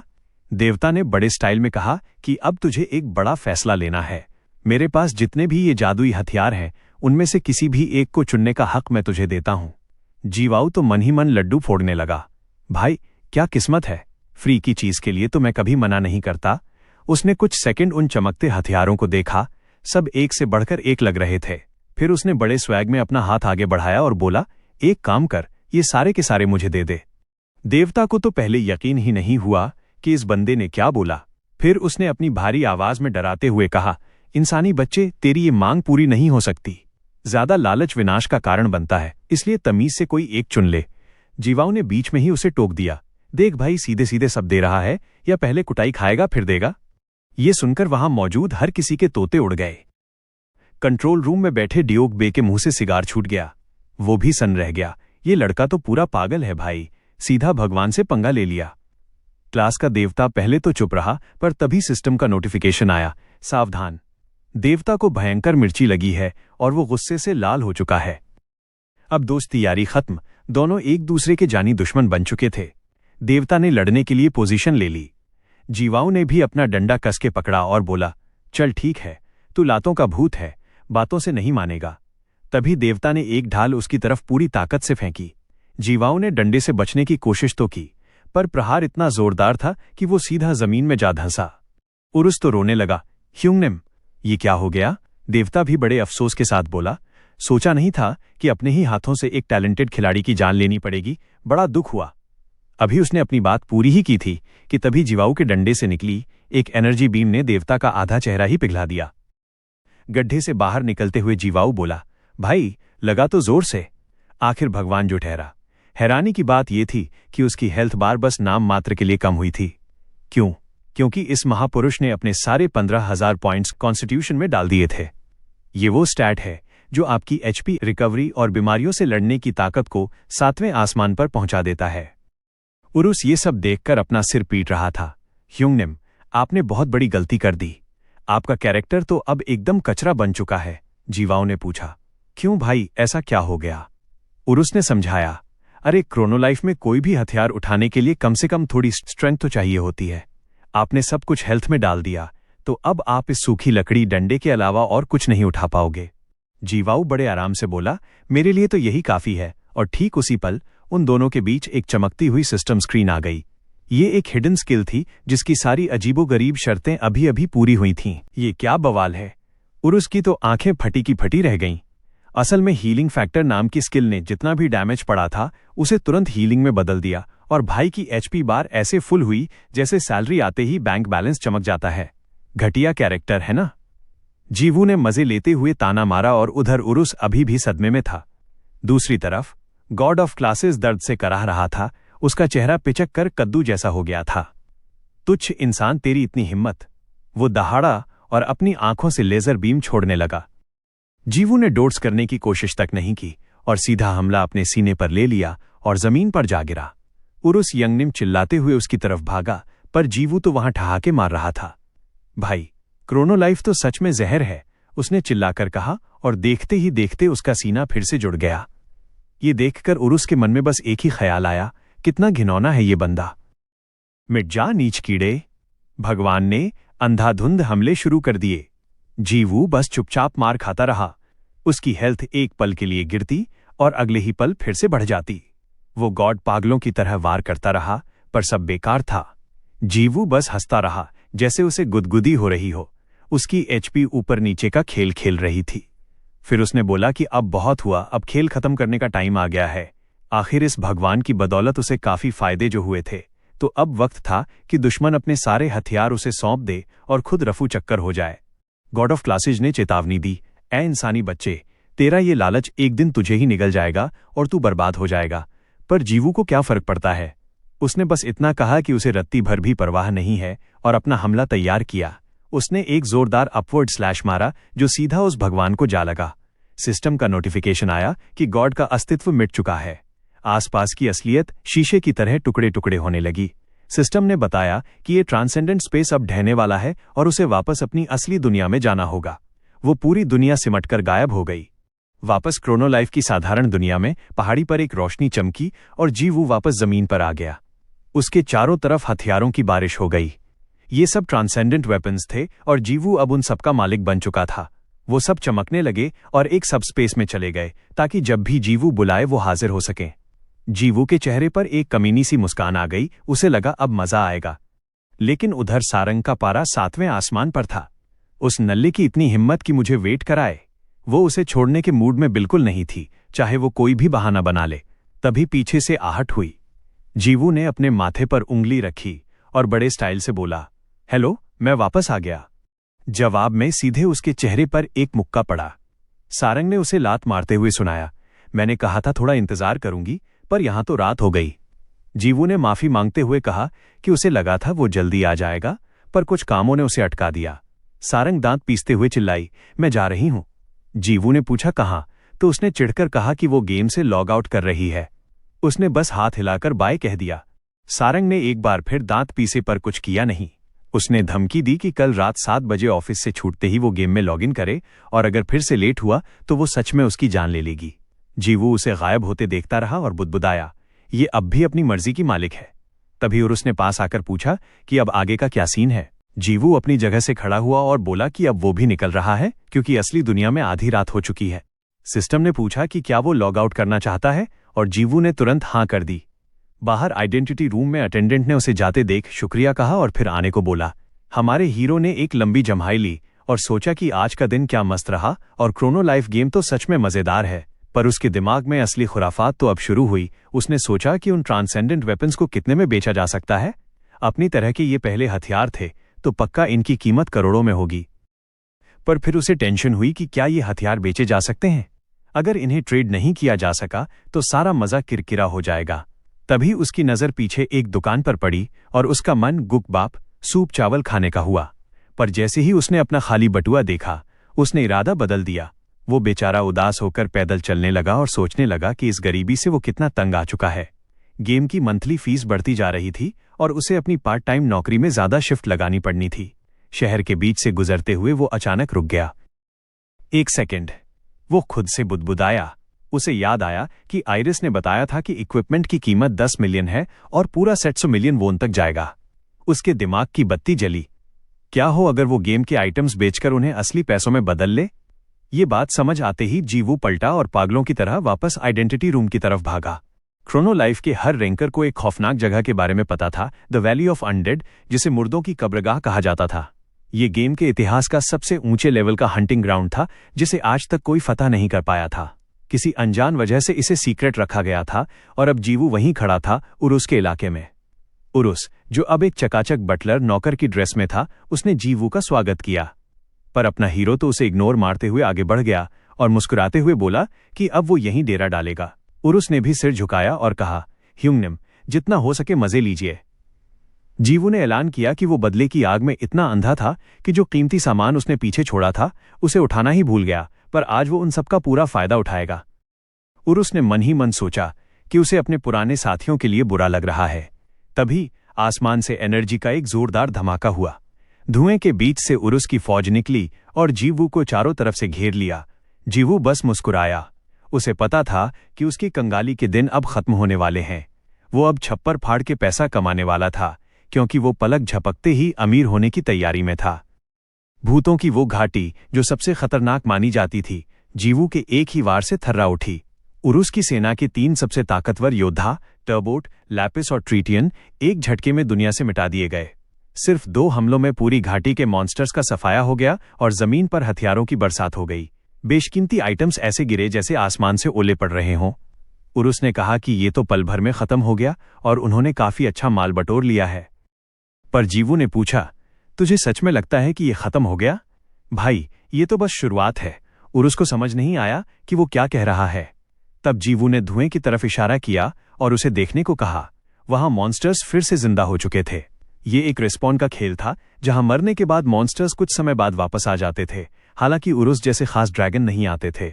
जीवू बोला कि वो पहली बार आइटम बेचने जा रहा है, इसलिए उसका इरादा इस पूरे प्रोसेस को कम से कम 100 बार दोहराने का है।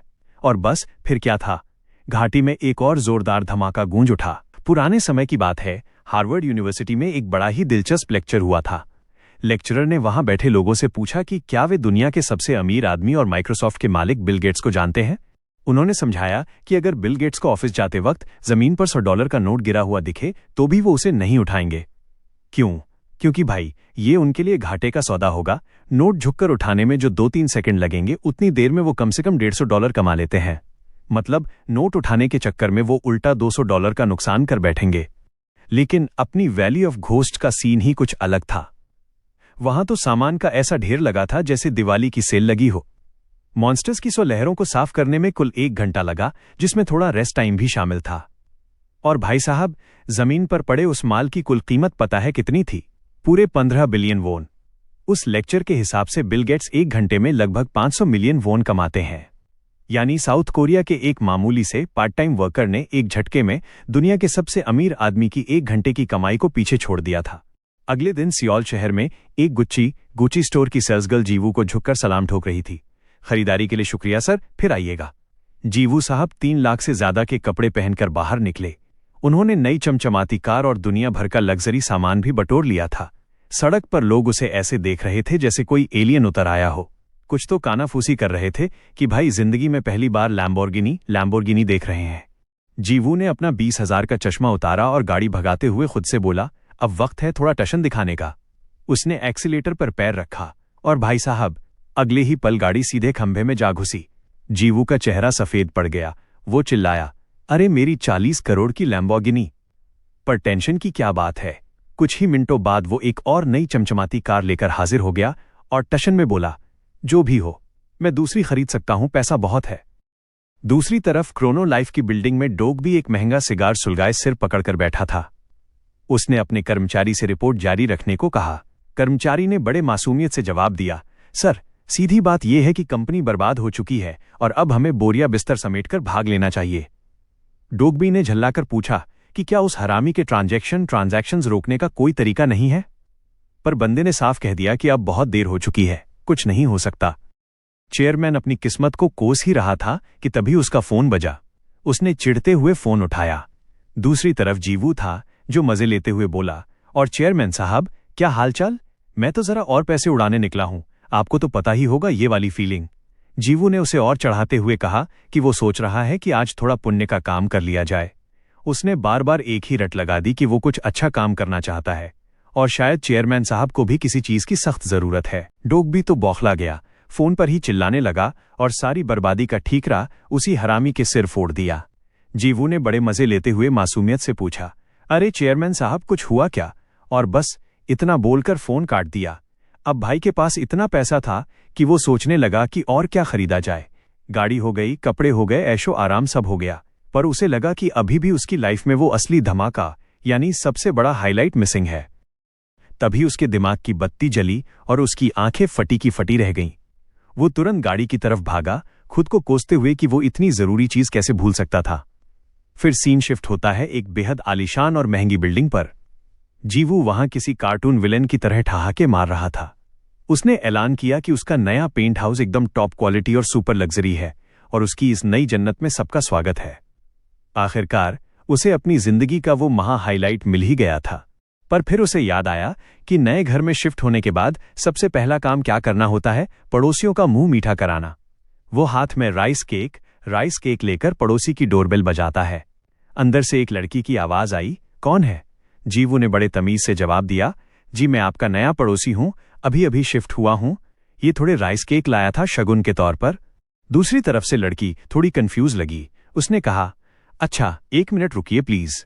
जैसे ही दरवाजा खुला, जीवू मुस्कुराते हुए बोलने ही वाला था कि उम्मीद है हम अच्छे पड़ोसी बनकर रहेंगे, लेकिन सामने वाले को देखते ही उसके शब्द हलक में ही फंस गए। भाई साहब, नया अपार्टमेंट असली हाईलाइट नहीं था, असली धमाका तो अब हुआ था। दरवाजे पर साक्षात सारंग खड़ी थी। दोनों एक दूसरे को ऐसे घूर रहे थे जैसे पुरानी दुश्मनी याद आ गई हो। जीवू के दिन का असली हाईलाइट तो अब शुरू हुआ था। दूसरी तरफ गेम के अंदर वैली ऑफ घोस्ट्स में एक रहस्यमयी साया उरुस की पूरी सेना के सामने आकर रुका। उस जीव ने बस अपना हाथ आगे बढ़ाया और बड़ी बेरहमी से पूरी की पूरी फौज को खून की नदियों में बदल दिया। उरुस की सेना के 3 सबसे धुरंधर योद्धा वहां पहुंचे और उसे ललकारने लगे, अबे ओ घमंडी इंसान, और उसकी तरफ झपटे। पर उस आदमी ने ठंडे दिमाग से बस इतना कहा, बेवकूफ साले, अपने मालिक को भी नहीं पहचान पा रहे? उसने अपनी पीठ से 3 नुकीले कांटे स्पाइक्स निकाले और अपनी पावर रिलीज की। पलक झपकते ही उरुस के वो तीनों शूरवीर आर पार छिद गए और वहीं ढेर हो गए। वो मॉन्स्टर उन्हें किसी जौंक की तरह सोखने लगा, जिसे देखकर बाकी मॉन्स्टर्स की सिट्टी पिट्टी गुम हो गई। वो साया वहीं खड़ा रहा। उसके दिमाग में बस एक ही बात चल रही थी, सबका खात्मा जरूरी है। अब उरुस की सेना के वो 3 दिग्गज कभी दोबारा रिस्पॉन्ड नहीं हो पाएंगे। सिस्टम का नोटिफिकेशन आया कि उसने टारगेट के लेवल सोख लिए हैं और उन योद्धाओं का डेटा हमेशा के लिए डिलीट कर दिया गया है। वो मॉन्स्टर बस अपनी बर्फीली आंखों से तबाही के मंजर को देखता रहा। उसे वो पल याद आया जब उरुस ने अपना पहला सिर खोया था, और उस याद से ही वो गुस्से में अपने दांत पीसने लगा। जब उरुस अपने सोल फॉर्म में आया तो वो सोच रहा था कि उसका दूसरा सिर आखिर गया कहाँ। तभी उस जीव ने अपनी असली पहचान बताई। वो उरुस का वही खोया हुआ सिर है जिसका मकसद सिर्फ इंसानियत को तबाह करना है। उसका नाम उराकान है। इसी बीच इंडस्ट्री की सबसे मशहूर आइडल हान सारंग वहां पहुंची, जिसका क्रोनो लाइफ में नाम अमोर था। जीवू उसे देखकर एकदम हक्का बक्का रह गया। वो सोच रहा था कि कैप्टन अमोर से असल जिंदगी में उसकी ये पहली मुलाकात है। हान सारंग ने उसे थैंक्स कहा और बोली कि वो ये सब खा लेगी। जीवू उसे हैरानी से देखता रहा, पर जल्द ही उसे समझ आ गया कि ये तो फेमस स्टार हान सारंग है जिसे वो पहचान नहीं पाया था। दरवाजा बंद हुआ और सारंग अंदर चली गई। उसकी नूना ने पूछा कि ये क्या है, तो इस पॉपुलर आइडल ने जवाब दिया कि ये राइस केक है जो पड़ोसी ने दिया है। उसने तिरछी नजर से देखते हुए सोचा कि उसने उसे कहीं तो देखा है। फिर उसने नूना को खाने के लिए कहा। मजे की बात यह है कि दोनों ने एक दूसरे को नहीं पहचाना, क्योंकि गेम और रियल लाइफ में उनका लुक जमीन आसमान का फर्क रखता है। नूना ने बात छेड़ते हुए कहा कि उसे जल्दी से अपनी यूनिफॉर्म बदल लेनी चाहिए। इस पर सारंग ने थोड़ा चिढ़ते हुए शिकायत की कि अभी तो उसे स्कूल से आए 30 मिनट भी नहीं हुए हैं। नूना ने कहा कि अगर वो चाहे तो इसे टाल सकती है, पर सारंग तो शूटिंग जल्दी निपटाना चाहती थी ताकि वो गेम खेल सके। तभी इस आइडल को याद आया कि उसकी मीटिंग फिक्स है और उसने फौरन कहा कि बस वो जल्दी से कपड़े बदल कर आती है। नूना ये सब देखकर मुस्कुराने लगी। उसे पक्का यकीन था कि सारंग को गेम में कोई स्पेशल बंदा मिल गया है। वो सोचने लगी कि वो लकी लड़का आखिर है कौन, और पक्का वो काफी हैंडसम होगा जिसने सारंग का दिल चुरा लिया है। उधर गेम के अंदर जीवू सोच रहा था कि आखिर सारे मॉन्स्टर्स गए कहां। वो जानना चाहता था कि हुआ क्या है और क्या उसके चेले डर कर भाग गए, लेकिन उरुस ने साफ कह दिया कि ऐसा होना इम्पॉसिबल है। मॉन्स्टर्स एक फिक्स एरिया में रहने के लिए प्रोग्राम किए जाते हैं, उनका भागना या गायब होना मुमकिन ही नहीं है।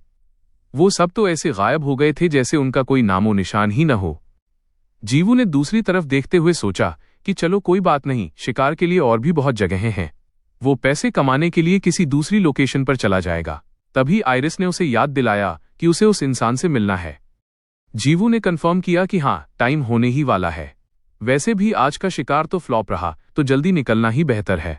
उसने थोड़ी खींच में कहा कि वो मीटिंग पॉइंट से बहुत दूर आ गए हैं, पर आइरिस ने पीछे मुड़कर देखा। कुछ तो गड़बड़ थी। ये महसूस होते ही माहौल बदल गया।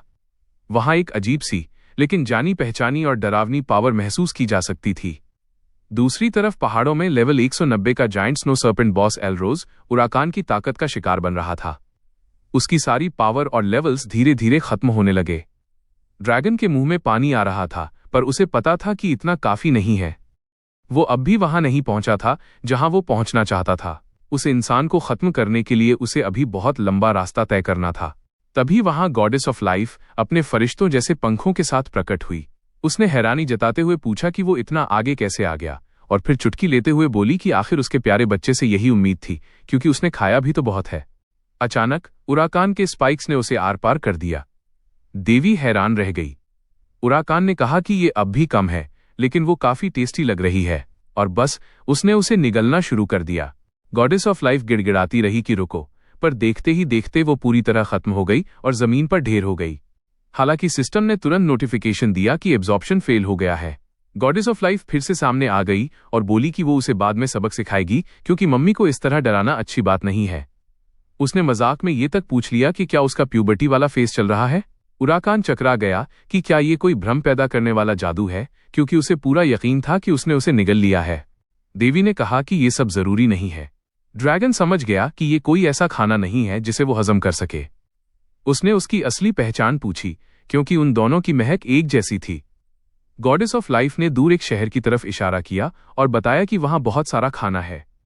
उसने कहा जितना जी चाहे उतना खाओ। ये सुनते ही उराकान के मुंह में लार टपकने लगी। देवी मुस्कुराती रही और उस ड्रैगन को पागलपन की हद तक जुनूनी होते देखती रही। उसने अपने पंख फैलाए जैसे किसी नशे में हो और ऐलान किया कि वो उराकान है और उसका मकसद पूरी इंसानियत को मिटाना है। इसके बाद वो उड़कर शहर की एक बिल्डिंग पर जा उतरा। वहां मौजूद प्लेयर्स सोचने लगे कि ये बला क्या है। तभी बिना किसी वार्निंग के एक प्लेयर के सीने में स्पाइक चुभा और उसकी गर्लफ्रेंड के सामने ही उसे सोख लिया गया। बेचारी लड़की सदमे में चिल्लाने लगी। बाकी सभी प्लेयर्स पर भी स्पाइक से हमला हुआ और ड्रैगन ने सबको एक साथ निगलना शुरू कर दिया। उसके चेहरे पर एक सनकी वाली चमक थी। प्लेयर्स उसके लिए बस फूड बनकर रह गए थे। वो शुरुआती गांव जहां नए प्लेयर्स से लेकर बड़े बड़े रैंकर्स जमा होते थे, उस ड्रैगन ने उसे नक्शे से ही मिटा दिया। क्रोनोलाइफ कंपनी में एक एम्प्लॉय घबराकर अंदर आया और चिल्लाया कि बड़ी प्रॉब्लम हो गई है। कस्टमर सर्विस से लेकर यूट्यूब लाइव स्ट्रीम तक शिकायतों की बाढ़ आ गई थी। सपोर्ट डिपार्टमेंट पूरी तरह ठप हो चुका था। टीम सिचुएशन चेक कर रही थी। किसी मॉन्स्टर का हमला करना और प्लेयर का कैरेक्टर ही डिलीट कर देना, ये तो हद पार करना था। डियोग्बे ने इस पूरे ड्रामे पर तंज कसते हुए पूछा कि क्या उराकान अभी तक सामने नहीं आया? क्या ये सब मजेदार नहीं है? एम्प्लॉय ने पूछा कि ये सब कैसे हो गया, तो डियोग्बे ने ऑर्डर दिया कि अब से उन्हें सिर्फ 2 कैरेक्टर्स पर नजर रखनी है। पहला है उराकान, जलते हुए शहर के बीचों बीच वो ड्रैगन बिना हिले डुले खड़ा था। गॉडेस ऑफ लाइफ ने चुटकी लेते हुए कहा कि मानना पड़ेगा, उसने सोचा भी नहीं था कि वो सबको निगल जाएगा और पलक झपकते ही शहर को एक भुतहा बस्ती, गोस्ट टाउन में बदल देगा। उराकान के मुंह से अभी भी लार टपक रही थी। वो बस यही रट लगाया था कि इतना काफी नहीं है और देवी को उसे बताना होगा कि और खाना कहाँ मिलेगा। देवी ने मुस्कुराते हुए जवाब दिया कि अगले मील का तो पता नहीं, पर उसे एक ऐसी जगह पता है जहां उसे बहुत ही स्वादिष्ट शिकार मिलेगा। शाम के 7:34 बज रहे थे और जंगल के एक इलाके में सारंग गुस्से से कांप रही थी। उसे अपनी कही हुई बात याद आई, अगर वो लेट हुआ तो वो उसकी जान ले लेगी। उसे यकीन था कि उसने उस कमीने को ये बात साफ साफ बता दी थी। वो चिढ़कर सोच रही थी कि वो लिटिल शिट इतनी देर क्यों लगा रहा है। तभी उसे एहसास हुआ कि उराकान ठीक उसके पीछे खड़ा है। बेचारी लड़की सिर्फ लेवल 24 की फाइटर थी, जबकि उरुस का वो खोया हुआ सिर सीधा लेवल 999 पर था। उधर प्लेयर्स की सिटी में हॉकाई बड़बड़ाते हुए चल रहा था। वो 5 गिल्ड अलायंस का सुप्रीम कमांडर और क्रोनो लाइफ के टॉप रैंकर्स में से एक था। अपनी जबरदस्त करिश्माई पर्सनालिटी की वजह से वो इंटरव्यूज, यूट्यूब और अखबारों छाया रहता था। गेम में उसका कोई मुकाबला नहीं था। लेकिन जजमेंट डे के बाद वर्ल्ड यूनियन गिल्ड बिखर गई। तबाही का सारा इल्जाम और जिम्मेदारी अपने सिर लेने के बाद पूर्व सुप्रीम कमांडर हॉकाई पूरी तरह बर्बाद हो गया। वो खुद को बार बार याद दिला रहा था कि वो कौन है और किस रुतबे का मालिक था, क्योंकि कभी पूरी वर्ल्ड गिल्ड उसके कदमों में हुआ करती थी। वो सोच ही रहा था कि क्या लोग उसे इतनी आसानी से गिरता हुआ देखेंगे कि तभी एक जोरदार धमाके से पूरा इलाका दहल गया। लोग चिल्लाने लगे कि सेंट्रल स्क्वायर में मॉन्स्टर आ गया है। कायदे से तो वो विलेज एक सेफ जोन होना चाहिए था। उस दिन हॉकाई ने अपनी आंखों से वो देखा जिस पर यकीन करना मुश्किल था। प्लेयर्स के कैरेक्टर्स धड़ाधड़ डिलीट हो रहे थे। वो छिपकर ये मंजर देखता रहा और सोचता रहा कि आखिर ये बला है क्या। ये तो वाकई में हद पार करना था। गॉडेस ऑफ लाइफ की नजर उस पर पड़ी, पर वो बस मुस्कुराती रही। विलेज में तबाही मचाने के बाद वो दोनों वहां से उड़कर दूर निकल गए। हॉकाई ने सिस्टम स्क्रीन खोलकर नोटिस बोर्ड की तरफ देखा और अचानक पागलों की तरह हंसने लगा। इधर सारंग के सामने खड़ा मॉन्स्टर उसे डरा रहा था। उसने सोचा ये बंदा कोई प्लेयर तो नहीं लग रहा, क्या बिगिनर्स की पहाड़ी पर ऐसा कोई मॉन्स्टर भी होता है। तभी देवी प्रकट हुई और बोली, आपसे मिलकर खुशी हुई कैप्टन लव। सारंग ने तपाक से पूछा, क्या तुम उस अंडरपैंट्स को जानती हो? सिर्फ वही मुझे इस नाम से बुलाता है। वो काफी चिड़ी हुई थी और बोली, मैं तो उसे बस मारने ही वाली थी। तुमने अपने कैरेक्टर की ऐसी डरावनी स्किन क्यों रखी है? लूना ने पूछा, क्या तुम उसके करीब हो? सारंग ने जवाब दिया, सच बताऊं तो अभी मैं बस उसके साथ थोड़ा खेल रही हूं। हालांकि मुझे वो कुछ खास पसंद नहीं है, पर वो है कि मेरा पीछा ही नहीं छोड़ता। ये सुनते ही गॉडेस ऑफ लाइफ का चेहरा एक पल के लिए काला पड़ गया, पर उसने तुरंत एक नकली मुस्कान चेहरे पर चिपका ली। असल में होलोसीन गिल्ड के सामने लूना पहले से ही जीवू की वजह से खराब मूड में थी, क्योंकि उसने कैप्टन लव से बात की थी। देवी ने चिढ़ते हुए कहा, तुम वाकई बहुत ज्यादा इरिटेटिंग हो। सारंग बेचारी कंफ्यूज हो गई, तुम्हारा मतलब क्या है? इससे पहले कि वो कुछ समझ पाती, उराकान के जहरीले स्पाइक्स ने उसे आर पार कर दिया और एक जोरदार प्रहार से उसे हवा में उछाल दिया। उसकी एचपी हेल्थ पॉइंट्स पल भर में 0 हो गई। लूना ने बड़ी बेरहमी से कहा, मेहरबानी करके नर्क में जाओ, तुम्हारी वैल्यू जरूरत से ज्यादा लगा दी गई थी। सारंग जमीन पर गिर गई और उसके शरीर के नाम पर वहां सिर्फ उसका स्कार्फ बचा रह गया। उराकान ने उस प्लेयर के सारे स्टैट्स और लेवल्स निगल लिए और मजे से बोला, लजीज, ये काफी अच्छा खाना था। लूना ने जवाब दिया, बिल्कुल, आखिर वो एक भगवान का अंश जो थी। उराकान को यह बात थोड़ी अजीब लगी, पर देवी जमीन पर पड़े स्कार्फ की तरफ बढ़ गई। उसने कहा, यह सब जरूरी नहीं है, इसकी फिक्र मत करो। फिर उस स्कार्फ को अपने पैरों तले कुचलते हुए उसने पूछा कि क्या उन्हें और टेस्टी खाना खाने चलना चाहिए। तभी जीवू ने उन्हें बीच में ही टोक दिया। वो जानना चाहता था कि ये साइको लोग आखिर जा कहां रहे हैं। दोनों ने पीछे मुड़कर देखा तो उनके सामने एक गुस्से से भरा चेहरा था। देवी फिर से मुस्कुराने लगी और बोली कि बड़े दिनों बाद मिले, कैसे हो? लेकिन जीवू ने सीधे कह दिया, चुप रहो। उसने वार्निंग दी कि अगर वो अपनी जान प्यारी है तो अपना वो गंदा सुअर जैसा पैर उस स्कार्फ से हटा ले। देवी ने नीचे देखा और सॉरी बोलते हुए पैर हटा लिया, जैसे उसने ये सब गलती से किया हो। जीवू उसे ठंडी निगाहों से देखता रहा।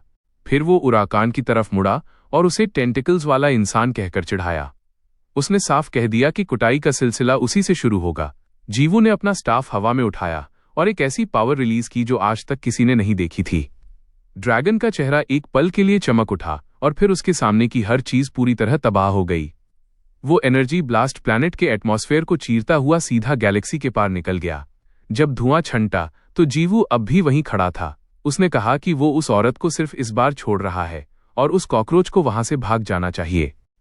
लूना तपाक से बोली, एक कॉकरोच मेरे जैसी खूबसूरत कैसे हो सकती है? उसने जीवू से कहा कि ये ताकतवर होने का दिखावा करना बंद करे, क्योंकि वो उसकी जान वैसे भी नहीं ले सकता। उसने सलाह दी कि अपनी फिक्र करने से पहले वो अपना काम ठीक से पूरा करे, क्योंकि उसका दुश्मन अभी भी उसके सामने ही खड़ा है। जीवू ने हमले वाली दिशा में देखा तो पाया कि उराकान पूरी स्पीड से उसकी तरफ उड़ा चला आ रहा है। लूना ने उसे मेरा बेटा कहकर पुकारा और ड्रैगन ने अपने पंजों से जीवू पर एक भयानक ब्लास्ट किया। जोरदार धमाका हुआ। उरुस घबरा गया और चिल्लाया, यंग निम। लेकिन जीवू अब भी सीधा खड़ा था। उसने बस इतना कहा कि यह थोड़ा हैरान करने वाला था। वो सोचने लगा कि आखिर ये उराकान चीज क्या है जो उसका हमला झेलने के बाद भी बिल्कुल ठीक है। उरुस ने पूछा कि क्या वो ठीक है, तो जीवू ने कंफर्म किया, क्योंकि उसके घाव पल भर में खुद ब खुद भर गए थे। उराकान ने अकड़ते हुए कहा कि इसमें हैरान होने वाली क्या बात है, वो ऐसे हमले आसानी से चकमा दे सकता है। उसके मुताबिक वो वार उसे छू तक नहीं पाया। जीवू ने उसे घूर कर देखा। चकमा दे दिया? चलो फिर अगली बार जरा और जोर से हाथ घुमाना पड़ेगा। उरुस को लगा कि जीवू बस हवाबाजी ब्लफ कर रहा है। उसने पूछा कि क्या पिछला हमला उसकी पूरी ताकत नहीं थी? जीवू ने साफ किया कि अब तक के उसके सारे हमले तो बस नॉर्मल स्ट्राइक्स थे। ये कहते ही उसने ऐसी भयानक एनर्जी रिलीज की कि उराकान की सिट्टी पिट्टी गुम हो गई। जीवू के सीने से गजब की पावर निकली और उसकी नौवे skill swordsman spirit master activate हो गई। अब तक वो अपनी स्किल्स में से सिर्फ एक ही इस्तेमाल कर पाता था। उसने उराकान को कॉकरोच की औलाद कहकर पुकारा और वार्निंग दी कि पहली बार वो एक स्किल का इस्तेमाल करने जा रहा है। अगर ये उसे लग गई तो उसकी हालत खराब हो जाएगी, इसलिए बेहतर होगा कि वो इसे डॉज करने की पूरी कोशिश करे।